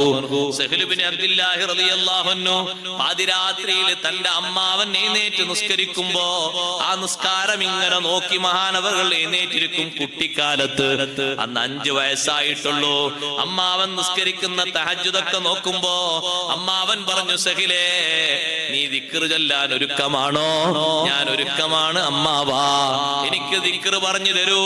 നീ കൽബ് കൊണ്ട് ചൊല്ലണം, നാവ് കൊണ്ടല്ല ചൊല്ലേണ്ടത്, കൽബ് കൊണ്ട് ചൊല്ലണം. ഞാൻ നിനക്ക് ചൊല്ലിത്തരുന്ന ദിക്ർ നിന്റെ മനസ്സുകൊണ്ട് നീ ചൊല്ലണം, നാവനക്കാതെ ചൊല്ലണം. കഴിയുമോ? ഞാൻ അതിന് തയ്യാറെടുക്കുകയാണ്, നിങ്ങൾ എനിക്ക് ചൊല്ലിത്തരൂ. മഹാനവറുകൾ ചൊല്ലിക്കൊടുക്കുന്നു വല്ലാത്ത ദിക്ർ. നബി സല്ലല്ലാഹു അലൈഹി വസല്ലം തങ്ങളുടെ സ്വഹാബത്ത് താബിഈങ്ങൾ പരസ്പരം കൈമാറി വന്ന ദിക്ർ, അല്ലാഹു സുബ്ഹാനഹു വ തആലയെ സംബന്ധിച്ച് ഓർമ്മപ്പെടുത്തുന്ന ദിക്ർ. യാ ഹാലിരി യാ ഷാഹിദി എന്ന് തുടങ്ങുന്ന ദിക്ർ ചൊല്ലിക്കൊടുക്കുമ്പോ മഹാനവറുകൾ ചൊല്ലിയ ദിക്ർ സഹൽ ഇബ്നു അബ്ദുല്ലാഹി തുസ്തരി റളിയല്ലാഹു അൻഹു മനസ്സറിഞ്ഞ് ചൊല്ലിയിട്ട് 6-ാമത്തെ വയസ്സാകുമ്പോഴേക്ക് ദിക്റിന്റെ മാധുര്യം അനുഭവിച്ച് വലിയ ഉന്നത തലങ്ങളിലേക്ക് എത്തിയ, ചെറുപ്പകാലത്ത് തന്നെ ബഹുമാനം കിട്ടിയ മഹാനാണ് സഹൽ ഇബ്നു അബ്ദുല്ലാഹി തുസ്തരി റളിയല്ലാഹു അൻഹു. സുബ്ഹാനല്ലാഹ്. കുടുംബവുമായി താമസിക്കാൻ ചെന്നൊരു വീട് വാങ്ങി. ആ വീടിന്റെ നേരെ മേൽഭാഗത്ത് താമസിക്കുന്നു ഇസ്ലാമിനോട് വലിയ കഠിന ശത്രുതയുള്ള ഒരു അയൽക്കാരൻ. അദ്ദേഹം മജൂസിയാണ്. ആ മജൂസിയുടെ ശത്രുത എത്രയാണെന്നറിയോ? സഹൽ റളിയല്ലാഹുവിന്റെ വീട് തായ് ഭാഗത്താണ്, മജൂസിയുടെ വീട് മേൽഭാഗത്താണ്. ആ വീട്ടുകാര് ഒഴിവാക്കുന്ന ടോയ്ലറ്റിലെ ജലം, മൂത്രമൊഴിക്കുന്ന വിസർജിക്കുന്ന ജലം മുഴുവനും സഹൽ റളിയല്ലാഹുവിന്റെ വീടിന്റെ ബാക്ക് ഭാഗത്തേക്ക്, അടുക്കള ഭാഗത്തേക്കാണ് അത് വന്ന് ഒഴുകി വീഴുന്നത്. അടുക്കളയിലൂടെ നേരെ ഉള്ളിലേക്ക്, അതേ ഡൈനിങ് ഹാളിലേക്ക് ഈ മലിനജലം ഒഴുകി വിടുമ്പോ സഹൽ റളിയല്ലാഹു അത് വൃത്തിയാക്കുന്നു. വർഷങ്ങളോളം രാവിലെയും വൈകുന്നേരവും ഉച്ച സമയത്തും വീട് വൃത്തിയാക്കുന്നു. മക്കളെ പ്രതികരിക്കാൻ അയക്കുന്നില്ല, ഭാര്യയോട് പറയാൻ സമ്മതിക്കുന്നില്ല. സഹൽ ഇബ്നു അബ്ദുല്ലാഹി തുസ്തരി റളിയല്ലാഹു അൻഹു ഈ മലിനജലം വാസനിച്ച് സഹിച്ച് ജീവിക്കുമ്പോഴും ആ വീട്ടിൽ എന്തെങ്കിലും ഫംഗ്ഷൻ ഉണ്ടോ മജൂസിയെ ക്ഷണിക്കാറുണ്ട്. അദ്ദേഹം വരാറുണ്ട്, പങ്കെടുക്കാറുണ്ട്. തിരിച്ചു ഒരു കാര്യത്തിനും അങ്ങോട്ട് ക്ഷണിക്കാറില്ല. അത്രയും എതിർപ്പാണ്. മുസ്ലിമായി എന്നൊരൊറ്റ കാരണം കൊണ്ടാണ് മജൂസിക്ക് എതിർപ്പ്. അവസാനം മഹാനവറുകൾ രോഗഗ്രസ്തനായി കിടപ്പിലായപ്പോ മകനെ വിളിച്ചിട്ട് പറഞ്ഞു, അയൽക്കാരനോടൊന്ന് വരാൻ പറയൂ. മജൂസി ഓടി വന്നു. സഹൽ റളിയല്ലാഹു അൻഹു വിളിക്കുമ്പോഴൊക്കെ വരാറുണ്ട്. അപ്പോഴും വന്നു. എന്താണ് കാര്യമെന്ന് ചോദിക്കുമ്പോ, ഒരൊറ്റ കാര്യം പറയാനാണ് ഞാൻ നിങ്ങളെ വിളിച്ചത്. കണ്ടില്ലേ ഞാൻ ഈ കട്ടിലിൽ കിടക്കുന്നത്? എഴുന്നേൽക്കാൻ പോലും എനിക്ക് സാഹസികമായ അവസ്ഥകൾ അവലംബിക്കണം. എന്റെ ശരീരത്തിന്റെ പല ഭാഗങ്ങളും വേദന കൊണ്ട് പുളയുകയാണ്. അതിന്റെ കാരണങ്ങളൊക്കെ നിങ്ങൾക്കറിയാമല്ലോ. ഇത്രയും കാലം നമ്മൾ ഇവിടെ ജീവിച്ചിട്ട് ഞാനും നിങ്ങളും തമ്മിലുള്ള അയൽപക്ക ബന്ധത്തിന് ഒരൊറ്റ വിള്ളലും എന്റെ കുടുംബത്തിന്റെ ഭാഗത്ത് നിന്ന് ഉണ്ടായിട്ടില്ല. ഞാൻ ഈ കിടക്കുന്ന രോഗത്തിൽ മരിച്ചു എന്ന് കേട്ടാൽ ആദ്യം നിങ്ങൾ ചെയ്യേണ്ടത്, എന്റെ വീട്ടിലേക്ക് നിങ്ങൾ തുറന്നു വെച്ച മലിനജലത്തിന്റെ പൈപ്പില്ലേ, അതിനൊരു പൂട്ടിട്ടുകൊണ്ട് പൂട്ടി ഭദ്രമാക്കണം. എന്തിനാണെന്നറിയോ? എന്റെ മരണത്തിന്റെ ശേഷവും അയൽപക്ക ബന്ധം നിലനിൽക്കാനാണ്. ഞാനില്ലാത്ത കാലത്ത് കാലത്ത് ഞാൻ ഉള്ളതുപോലെ എന്റെ ഭാര്യ സഹിച്ചോളണമെന്നില്ല, എന്റെ മക്കള് ക്ഷമിച്ചോളണമെന്നില്ല. ഞാനുണ്ടാകുമ്പോ നിയന്ത്രിക്കാൻ ഞാനുണ്ടല്ലോ. ഞാനങ്ങ് മരിച്ചു പോയാലും നമ്മളെ ബന്ധം വഷളാകരുതല്ലോ. സുബ്ഹാനല്ലാഹ്. വർഷങ്ങളോളം ഈ രൂപത്തിൽ കഠിന ശത്രുവായി ജീവിച്ചിട്ടും എന്നോട് മാനസികമായി ഒരു വെറുപ്പും കാണിക്കാത്ത മഹാനാണോ അവസാനം ഇങ്ങനൊരു നിർദ്ദേശം വെക്കുന്നത്? മുദ്ദയദൈകയാ സഹ്ലൂ, രണ്ട് കൈയൊന്ന് നീട്ടിത്തരുമോ? രണ്ട് കൈയും പിടിച്ച് ചുംബിച്ച് പൊട്ടിക്കരഞ്ഞ് ഷഹാദത്തിന്റെ കലിമ ചൊല്ലിയിട്ട് ഭാര്യയെ വിളിച്ചുകൊണ്ടുവന്ന് വിഷയം പറഞ്ഞു, മക്കളെ വിളിച്ചുകൊണ്ട് വിഷയം പറഞ്ഞു, മാപ്പ് ചെയ്തു. മരിക്കുന്നതിന്റെ മുമ്പ് തന്നെ യഥാർത്ഥ ബന്ധം ആഖിറത്തിൽ ഉപകരിക്കുന്ന രൂപത്തിൽ ഇത്രയും ക്ഷമയോടെ നേരിട്ട ആ സഹവാസം മുറിയാത്ത രൂപത്തിൽ നല്ല ബന്ധത്തിലാക്കി സഹ്ൽ റളിയല്ലാഹു അൻഹു വിടവാങ്ങിപ്പോയി. എത്രയാണ് അവർ ക്ഷമിച്ചത്, എത്രയാണ് അവർ സഹിച്ചത്. അതുകൊണ്ട് സഹോദരങ്ങളെ, പല വിഷയങ്ങളും ദുനിയാവല്ലേ ക്ഷമിക്കേണ്ടി വരും, സഹിക്കേണ്ടി വരും. നല്ല രൂപത്തിലുള്ള പെരുമാറ്റത്തിന് അത് ആവശ്യമായി വരും. നല്ല പെരുമാറ്റങ്ങൾ ജീവിതത്തിൽ സ്വീകരിച്ച് ആരോടും നല്ല സ്വഭാവത്തോടെ വർത്തിച്ച് എല്ലാവരോടും നല്ല പെരുമാറ്റം കാഴ്ചവെച്ച് നല്ലവരായി ജീവിക്കാൻ റബ്ബ് തആല നമുക്ക് തൗഫീഖ് നൽകട്ടെ. മഹാന്മാരായ ഔലിയാക്കളിൽ നിന്നും അമ്പിയാക്കളിൽ നിന്നും നമ്മൾ പഠിക്കേണ്ട ചെറിയൊരു പാഠം ചെറിയ നിലക്ക് ഓർമ്മപ്പെടുത്തി എന്ന് മാത്രം. റബ്ബ് സുബ്ഹാനഹു വ തആല നമ്മുടെ ജീവിതം, നമ്മോട് ബന്ധപ്പെട്ട സർവരുടെയും ജീവിതം അവന്റെ പൊരുത്തത്തിലാക്കി നന്നാക്കി തരട്ടെ. നമ്മുടെ സദസ്സ് അല്ലാഹു ഖബൂൽ ചെയ്യുമാറാകട്ടെ.